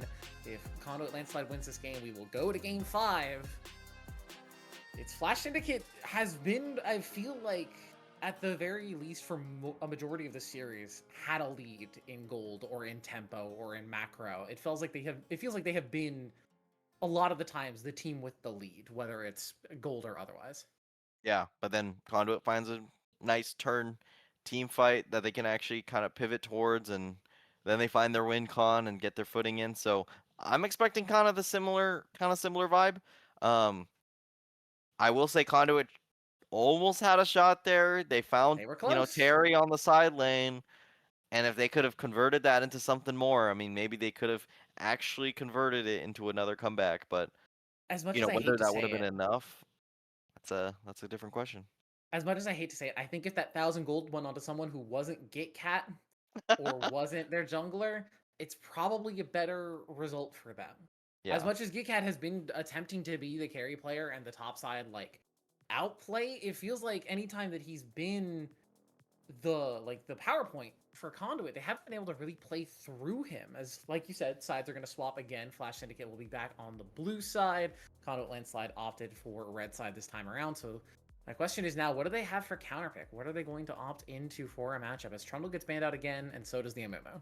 Yeah, this is the uncharted territory of Game 4 Fearless, where, teams have been playing BO3 all split, and I can't imagine your scrim blocks are going Game 5. Yeah. So, now it's just, hey, what do you got in your pocket here? So we're seeing a lot of the strong champions still available, plus Garen getting banned out here. I Strong expect, champions, and you're including a Mumu in that list. That's a bold take. I'm down to put a Mumu in there. We're going to shove Garen to the side. Putting a Mumu in there over Garen, I think that's crazy. But it is also going to be the Galio taken away by Flash Syndicate. Jarvan, one of those last big engaged junglers, taken out. There are still a couple of options left. Things like Poppy are still up and available, but Pantheon, Wukong, Zane all gone. Even Viego is gone as well. It feels like a lot of the big first pick power picks for the teams are gone, as it is going to be the Orianna first pick for Flash Syndicate. But Orianna I think it's probably Azir? just the right call. Orianna Azir, anyone? Orianna versus Azir. There is also, it's not as good as, I was going to say, it's not as good as Akali versus Syndra, but Akali versus Orianna is still playable for the Akali at the very least. It's going to be a hard early game, but, once again, Akali, no stranger to surviving early games and then getting on to the stronger later game phase. We got Aphelios, which I feel like always feels kind of bad into Orianna, but it should be a kind of hard Orianna game into the fight. Yeah, we're going Jinx Lulu. Jinx Lulu immediately slam Jinx into Lulu, the Jinx Melio, Jinx Tom Kench would also be cool. I would be down for that. Jinx Tom into Akali makes a lot of sense. You do get to get that extra survivability, and since a lot of 80 carries already taken off the table with those 6, I think Jinx is a pretty safe pick here. But that means we're gonna get Aphelios Lulu like 99% of the time here. Aphelios Lulu, Aphelios Thresh, Aphelios Karma, but yeah, Aphelios plus an Enchanter feels like almost a no-brainer here if you're going to be playing versus the hell. What are we doing? What are we doing? There is just no way. Oh no. Oh no. Just the instant what the hell. I don't think either of us saw the Zac third pick coming this time around, but it feels like Panay is going to need engage and is going to lock into Zac. And now they're going to ban away junglers, so no Nocturne, another one of those big 80 junglers, take it away. I imagine Poppy might be a ban just because it kind of stuffs Akali and Zac, but they're going to opt for the Darius ban instead, so pick Zac, pick Poppy top with it? Ban Melio, honestly. Melio or Soraka. And we're banning Bard. Okay. There's no way Bard's ever a good pick there. That's just crazy. So Conduit now picks up the Poppy to throw in top lane to disallow it from Flash Syndicate having it and denying Zac Akali from playing the game, right? Okay, we're going to pick Nami. So now Flash Syndicate is going to pick Poppy, throw that top lane, and last pick their jungler here, right?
seconds until minions spawn.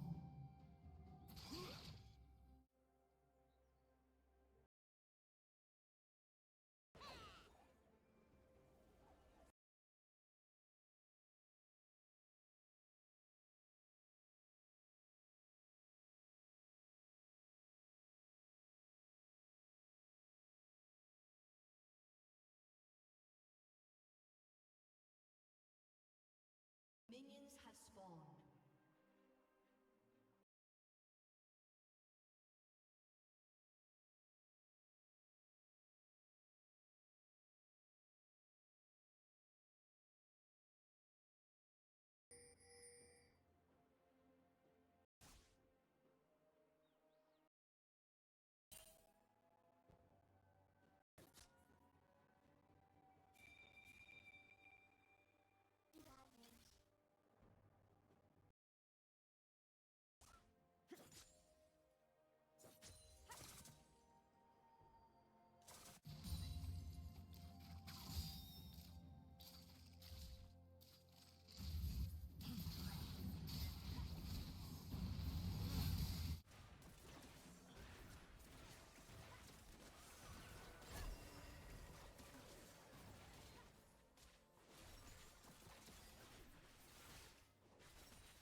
A summoner has disconnected.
how much I totally hate Sems, and this is my real honest feeling. True. Sems is an awful ABCs. coordinator. ABCs.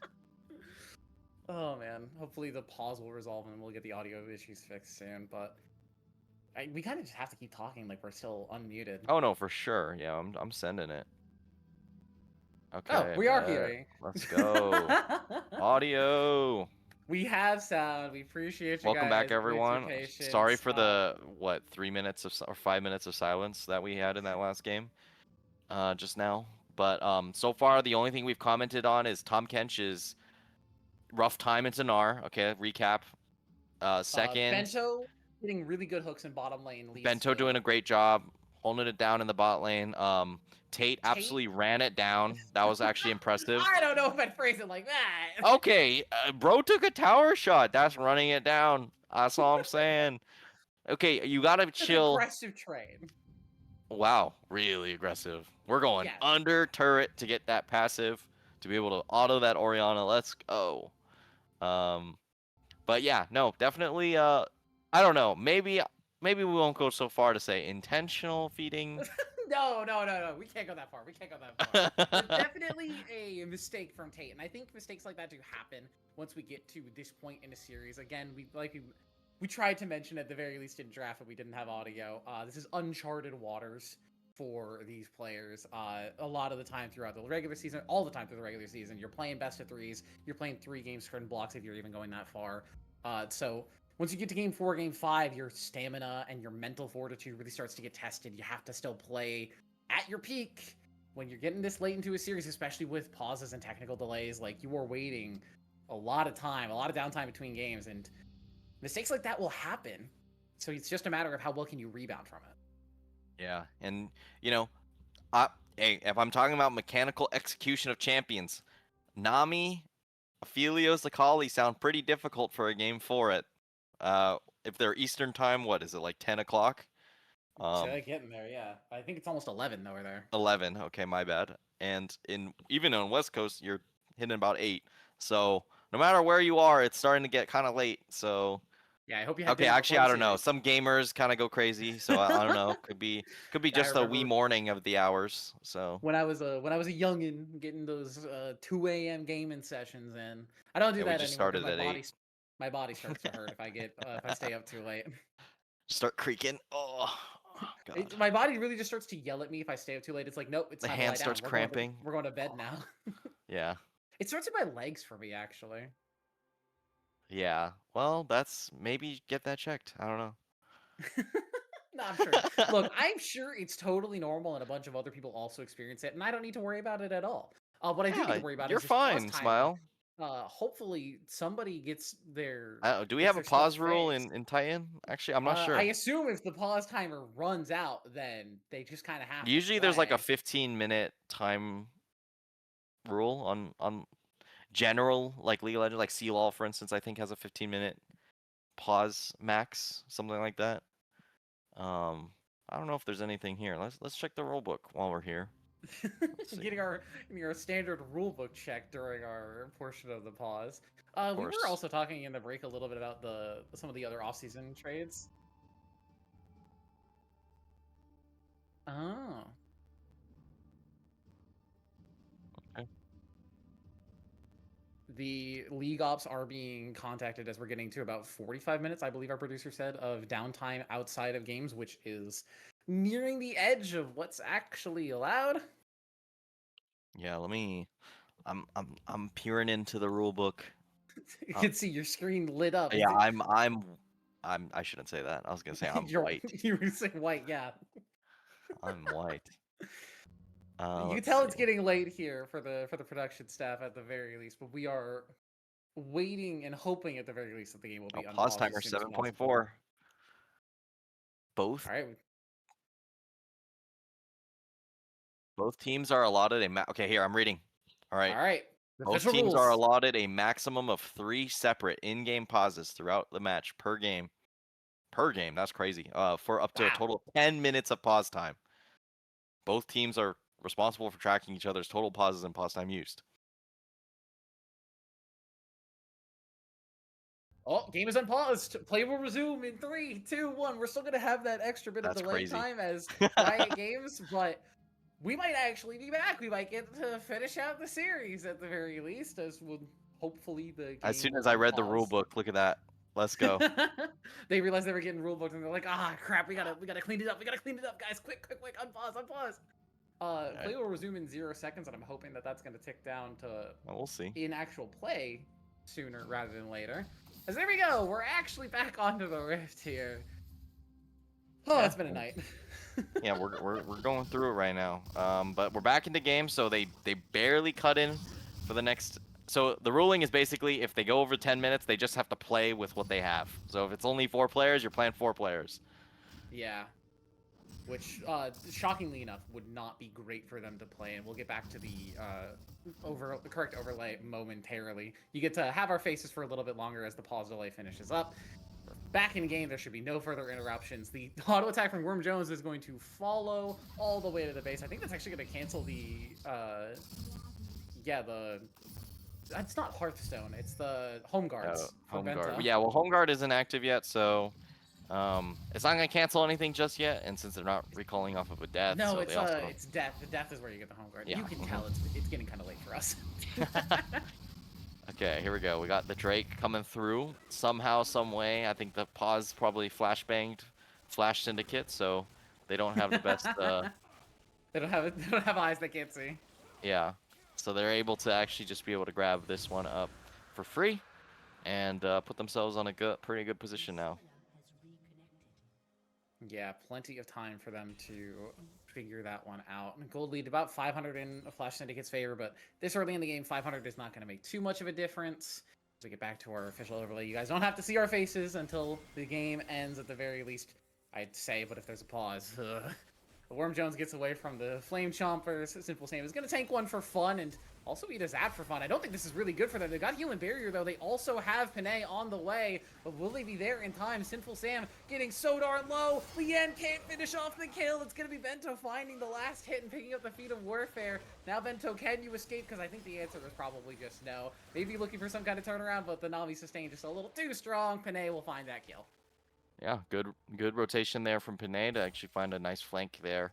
Flash will end up with the first feat here for themselves, so not too bad. But Conduit already picking up the one Drake does put them into the advantage on that monster slaying one on the other side.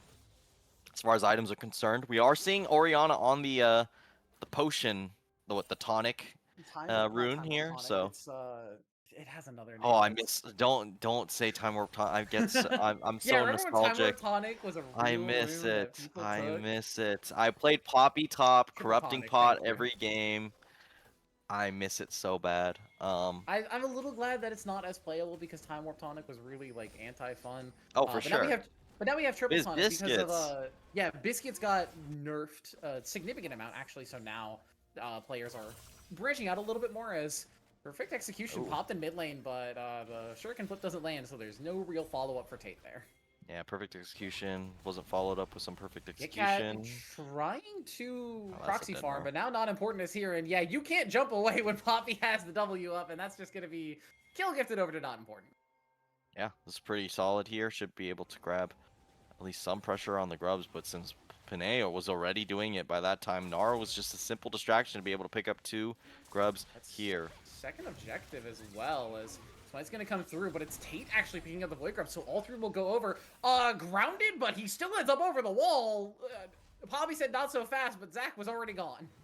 Yeah, pretty interesting there. They're going to be able to grab up the Scuttle just for some extra gold here, but that's still pretty positive here for Conduit. They managed to skate away with 3 grubs there, and that's a really good sign for their composition. Nar should be the one on the side lane, while the Tahm Kench is forced to join a lot of scenarios. Doesn't have the best wave clear. That's kind of always been a weakness of the champion for sure. So grabbing that up early for the 1-3-1 with the Akali Nar should be a very good sign for the future for Conduit here. They're also putting themselves at a pretty good position for that feat of monster slaying. I hate that title. Yeah, already 2 of those neutral objectives down with the Grubs and the Dragon. So next Dragon in 2 minutes, actually fairly important for Flash Syndicate if they don't want to need to rely on just the turret as Abyssal Dive is going to find GitCat. Manages to sidestep the stun as well. Stuns him up with the Tongue Lash. I don't know if Tom Kench wins this. I don't know his damage numbers. But with the Super Mega Death Rocket, he sure as heck will. Devours him from downtown. Okay, let's go. A little bit of tag teaming there from Lian from the bot side. So get some aerial support for the Tom Kenshin. Definitely turns it because GitCat definitely had a good position there to just be able to go for the solo kill with that ultimate online as well. So very solid play here so far. And 5-2 for Flash. So they start off to another pretty early lead. And they're pretty good at snowballing these early leads as gold-wise. So already up 1.1k, which is, you know, abnormally large for even a gold, you know, a 5-2 scoreline like this, I feel. So Is Lethality of Helios making a comeback? Because I assumed that was just going to be a collector from Sinful Sam, but this is looking more like a Yomu's potential first item, as Panay is going to charge up that Elastic Slingshot, but Lian and Bento position for it, so everybody manages to walk away there. But yeah, I think another big thing for Flash Syndicate is a lot of their gold is on this Jinx right now. 1, 1, and 2, has 10 CS lead as other Whistle Dive lands on to get Cat, but he's got the hop, the skip, and a jump, so he'll get out. But yeah, this Jinx is very strong currently.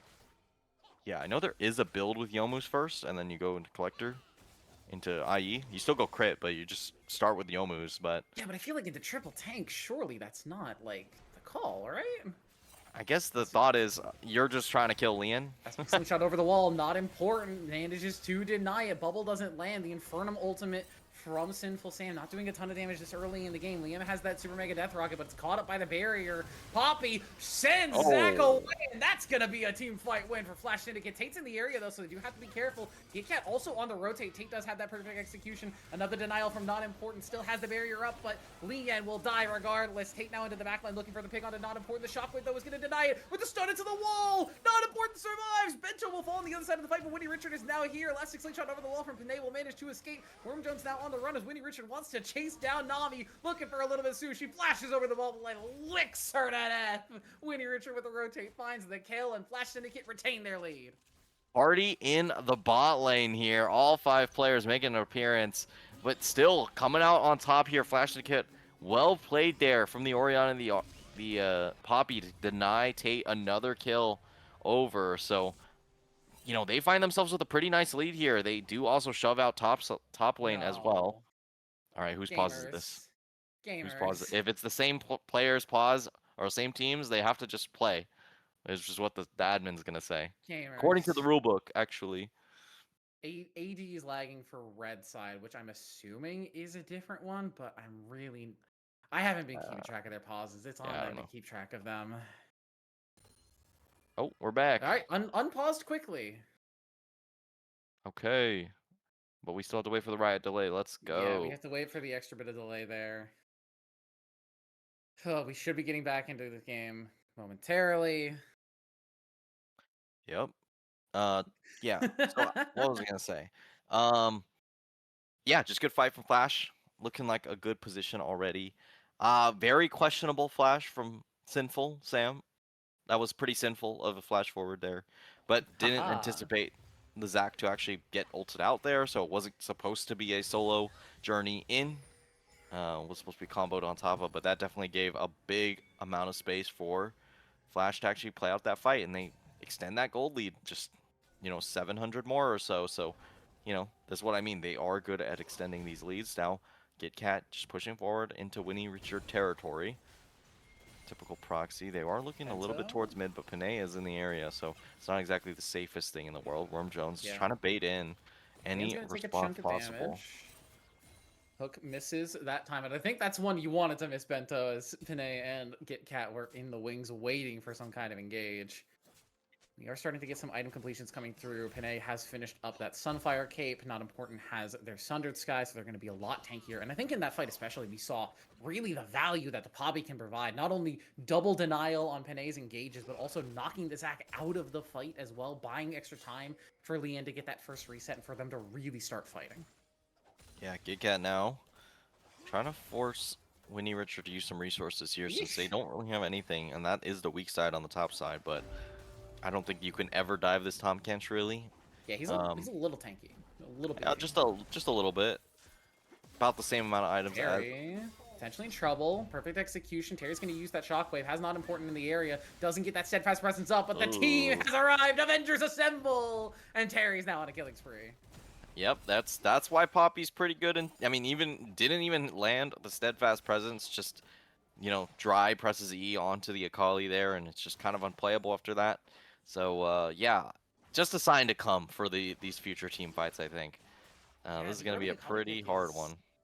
I think we -1, by the were way. questioning it in the draft at the very least. I think we had a couple of questions for the Conduit draft, but it feels like they are reaching deep into the well of champions that they have comfort and proficiency on, and sometimes that'll end you up with drafts like this, and Flash Syndicate are a team that will take advantage of that. Yeah. Let's see. Winnie Richard. Once again, this is not a fun matchup, but 2-0, so kind of just chilling. GitCat now has 2-0 to and show even the in respect. CS as well. Yeah, I mean, Tom Kench never really has an issue CSing. It's mainly, okay, like if you don't have mana, maybe, but hasn't really had to burn it in fights at all, so it's just kind of hit a auto, and then Q to heal back up with the Tongue Lash, if you are able to land it on the Gnar. So it's been kind of just chill gaming on the top side. Meanwhile, on the other side of the map, you got bot lane. I feel like both these bot laners are kind of suffering. Both finishing their Cole at about around the same time. Both finishing their first item around the same time. And the big difference really is that mid lane with Orianna well on her way to that second item already. So, yeah, I think this Akali is going to have a rough time. And I don't think Zach's going to particularly have a great time either. So it really does come down to Sinful Sam, who, I mean, good luck. You're against Orianna, which is like Yeah. traditionally a very hard champion to play Aphelios into. It really is a kind of a good luck, Charlie. Have fun from Tate. And just if you get into the back line and you can kill Leon, great. But otherwise, just kind of do your best because we can't support you as Panay stunned up on the wall here. Gets the elastic slingshot over, but they found GitCat instead. Nice knockup from Worm Jones gets 2, and now Panay gets the re-engage in. But where's the rest of the team? Where's the follow-up? Elastic slingshot over the wall. The Poppy ultimate doesn't land. The Zurika Death Rocket does, but it just gets Zach into the passive. But in the meantime, Winnie Richard has found Sinful Sam. And picks him up, delivers him to Leon for the reset. Worm Jones now over the wall, but does not have the health to survive. Not important, finds another kill, and Flash Syndicate continue to dominate the early game. Yeah, no big objectives here to pick up on the back of it, but gold is gold. Now 4.0k gold up on their way in a good manner to go translate its own to the Rift Herald. Leon wants to... Or Bento wants to stick around for the turret damage, but Leon wants to get that recall, probably has that second item, and has the ability to sell that coal for a little bit of an extra stimulus on top. So it's looking very good for them. Yeah, First those turret too. objectives not ending up mattering too much for Flash Syndicate. They get the first turret on the bottom side, which means they get the upgraded boots.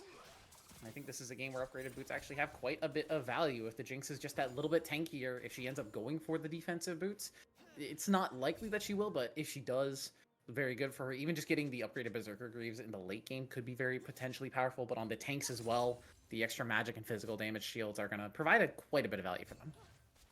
Yeah. Let me think. What's the angle here for Conduit to come back?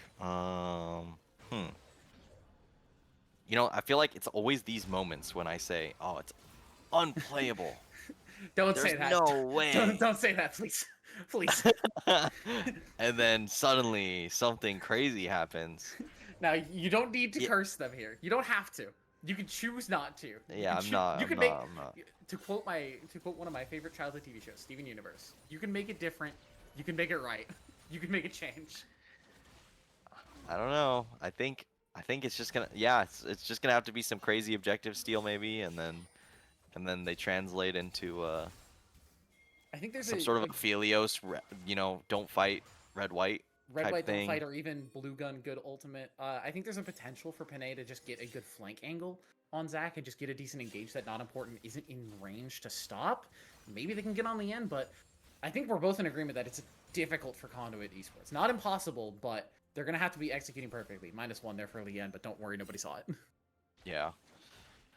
I don't know. They do have a little bit of space here to maybe pull people towards the Rift Herald here, as Tom Kench is on that bot side. But Drake is spawning. I think you just kind of give this one for Flash. You kind of want to just avoid or not Flash. For Conduit, you kind of just want to avoid any big committal team fights, especially with Gnar now exhausted.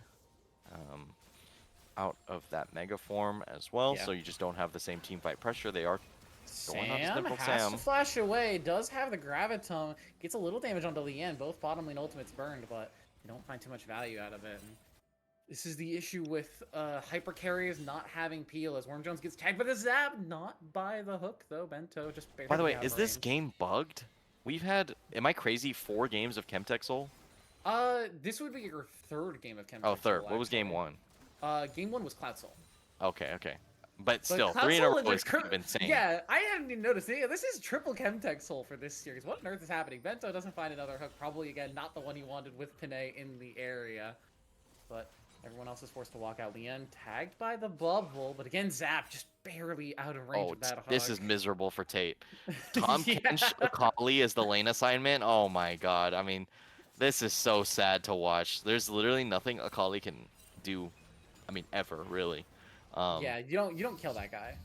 Well, He's you the don't full kill, armor and you don't and kill that guy. if you don't have a wave, oh no, Tate, don't do it.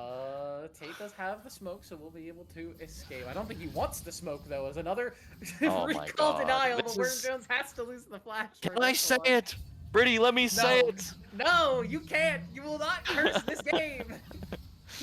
Oh you my are god. Curses George. You cannot say it. I want to say it so bad.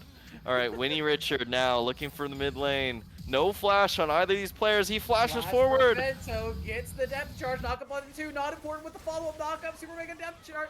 Super Mega Death Rocket finds the kill. Winnie Richard taking it up, and not important will be able to escape. Tate burned the TP, but too little, too late. Yeah, it's working out here. So they're now 12-4 with a 5, almost 6K gold lead at this point for Flash. Baron is spawning in 4 minutes, so they have a pretty good window here. Otacon is on that bot side. I can imagine that they just go for it soon. They are trying to find Orianna on the top side here. Gnar is getting taken down. I was about to die, but survives. Cat burning with the Leandries will survive. Terry, now the one in trouble, does have the Sarah shield, so we'll stay alive for now. Flashes away for the perfect execution. Nicely timed by Terry. Means he will survive the 2v1. Yeah, able to survive on that one. So pretty good stoppage of play on the top side there. Now everyone walking towards the Otacon here for Conduit. I don't know. I feel like you just say, we are so down, we're just going to try and have Zach steal it because there's just no way otherwise. Yeah, taking a straight-up team fight when the Jinx is on 2 items and your Aphelios is also on 2 items, but it's a Yuntal Infinity Edge versus Collector Yomu's. It feels like there's a minor power difference in the itemization there. Just a small 2 one. items are 2 items, you know. You know what? You're so right. They're definitely even in gold and in terms of value. Oh, They for will provide the same sure. output as Tate tries to trade into Winnie Richard. I think he felt that. As Hurricane flipped back in, actually, as they're in the 2v1 here. Flash Syndicate are now going to make the Whoa. call to start turning. And yeah, there's no CC left. Winnie Richard just teleports out. Yeah, and Tate also didn't have the shuriken flip to follow the TP, imagine. Okay, Man, Leon, you're in dead. trouble. Uh-oh. There's the burst. Oh, Now no. the Aphelios makes the damage happen, and that's shut down gold over to the Aphelios. Panay now looking for an engage onto Bento. They should just have this Nautilus dead to the right. The bubble lands. Sinful Sam stacking up with those crescendos. He's got the aftertalk. He's got the shield, though. Now depth charge onto Sinful Sam, but did they have the damage without their Jinx? Because currently the answer is no. Terry looking for a shockwave angle, only finds it onto 1. When you Richard rotating down Panay, looking for an elastic slingshot in, but makes decisions better of it. Sinful Sam now potentially target of Winnie Richard, trying to run him down. Flashes forward. The Aphelios has no flash, has no barrier. He's dead. Not important. He's gonna get on top of Worm Jones as well. Tate's killing He'll get Terry. that one over. Terry onto the Terry's safe on the back line as Winnie Richard is gonna eat Bento. Make sure he doesn't get tagged by the Akali ultimate. The beautiful team play coming up clutch as Not Important gets the stun. Bento with the hook, and Not Important takes him down. Oh, that was as good of a fight as Conduit could ever ask for, and they still only come up with just 1 kill after all of that. Oh, it's just slightly It was disaster. I mean, it was a shutdown, and they did get a lot of gold on the top side for the Gnar as well. So honestly, the gold lead shrunk, but I felt like it could have been more. Yeah, it felt like they were like millimeters away, moments away from being able to pick up more. If Tate gets the shutdown on Terry there, he gets that extra 650 gold. Even if he dies, the situation feels better for CLS. But I think the big deal is Otacon didn't fall while they were taking the topside objectives and while they were making that topside play. So Conduit still has an opportunity to play for the Otacon. They can still try and make some sort of defense happen. Yeah. but it just And doesn't this feel one that easy translates for to them. Drake too, so it's even more important for this Otacon. If you mess up at this Otacon, I mean that's just free Drake as well, and Flash would love to have a third Drake at this Surely. moment. Surely we've So learned that we treat Otacon like Baron, and that it's not nope, just an it's a objective dragon. that you can force out of nowhere, right? It does have the same shred, it spawns at 20 minutes. Surely we know you can't just take it, right? Nope, nope, nope. Well, they're kind of sending it on mid, so it seems like they want to at least find a pick before they start either of these objectives. But Poppy's just going to start up the Drake here. Riftail And, starting towards top side, actually. Dragon's gonna kinda get started up, but the Riftail's gonna interesting. be moving towards the top lane objective instead. Manages to get a They're nice gonna get little turn. this- I think he's just out of range to get the charge, so the Herald So won't it's find just a not ton a of worth value. play. Oh, Yeah, and that means you're on the wrong side of the map, which I now think means have that to Ken take the Drake goes harder down. line of going through that chokehold in the jungle instead of going Yeah. around and top. But I I don't mean, think I you could got do it. insane drift skills to do that. So I don't know. They get the Drake. Yeah. They didn't overforce for the Otacon and get potentially punished here. So Flash playing a pretty clean game.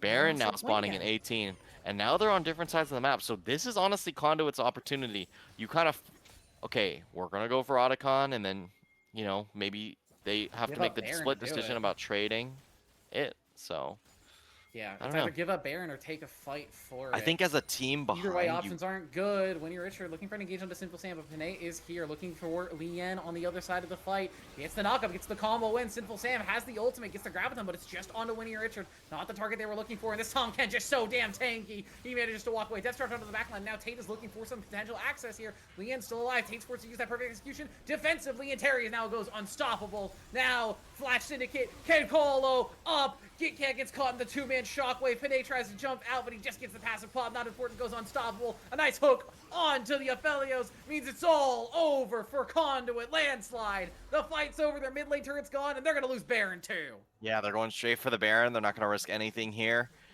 So they should be able to get this pretty soundly. Honestly, I'm surprised they just don't go for the Otacon because, Baron will They're saying they can still get be up. there. Use the I Baron don't know. recall, try and Maybe. respawn fast enough that they can just run straight to Otacon, because I don't think Conduit can take it fast enough to actually have it in time for them to not contest. Well, I'm thinking of it the more greedy perspective. So you're thinking very logically. Okay, you have Baron recall, go back. I'm thinking greedy. Okay, you take the Otacon so that And you then force maximize them your to Baron fight a time. Baron, of course. Yeah, and then you maximize your Baron time because you don't have to spend some of it killing the Otacon. Okay, alright. I like that line. I think this line makes a little bit more sense. Baron is the harder objective to take, and if you have the Baron buff stats, I say harder because it really should be, and teams should not be struggling this much at Otacon. Worm Jones Okay, could Worm potentially Jones. look for something onto Terry here. If he lands a bubble, Aw. though, Terry sniffs it out, is not going to get caught by that one. It's a little Vision easy when is- you have full vision, with Yeah. your ball and stuff Vision like is that. fully in control TP? of Conduit right now, but Sinful Sam in a little bit of trouble. The bubble lands, but the stun still lands on the wall, and now Terry is here. Sinful Sam, the support from the team is just not enough. Terry goes godlike. Once again, the carry for Flash Syndicate. This middle lane demon has been unleashed. As now Tate on the other side. Bento finds that last hit, but I think it's just all over with the Nexus at this point. GG, if you want to say it, I think it's time. All right, I'm saying it. This is a called series. There's no way Conduit ever comes back at this point. 11k gold down, and it looks like they got no options because honestly, the draft was just better for the side of Flash here, with the Poppy being able to deny the Akali and the Zac. So They're not even taking Otacon, they're just taking the base. They're using their Baron to say, hey, we'll take Where- Otacon later. where was Leon going there? It was zooming towards nothing right there. He thought the call was for Otacon, and the team said, no, we're just taking the base. As the first inhibitor went down to the bottom lane, second one's going to go in Oh, mid. hook. Bento flashes forward, and there goes Sinful Sam. Winnie Richard now into the backline, threatening Worm Jones. He's having fun inside of the base. That unending despair, even if sustained, is not important. Is going to knock back Git Cat. No use of the Meganar this time. First Nexus turret falls. The second one is the target. They've still got a Baron buffed wave. Into the back line.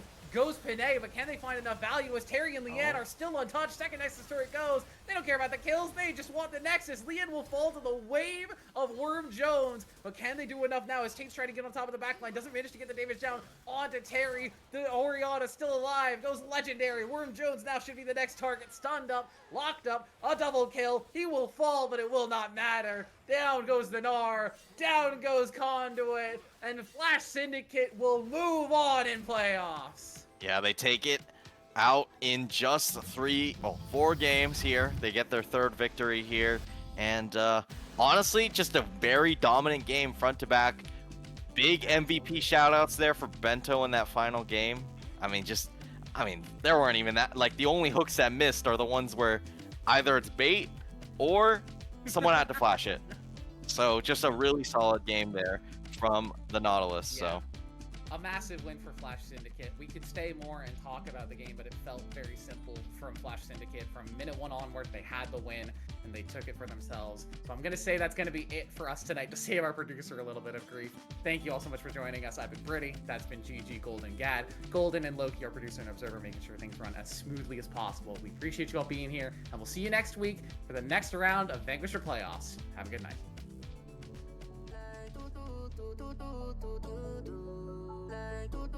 Crazy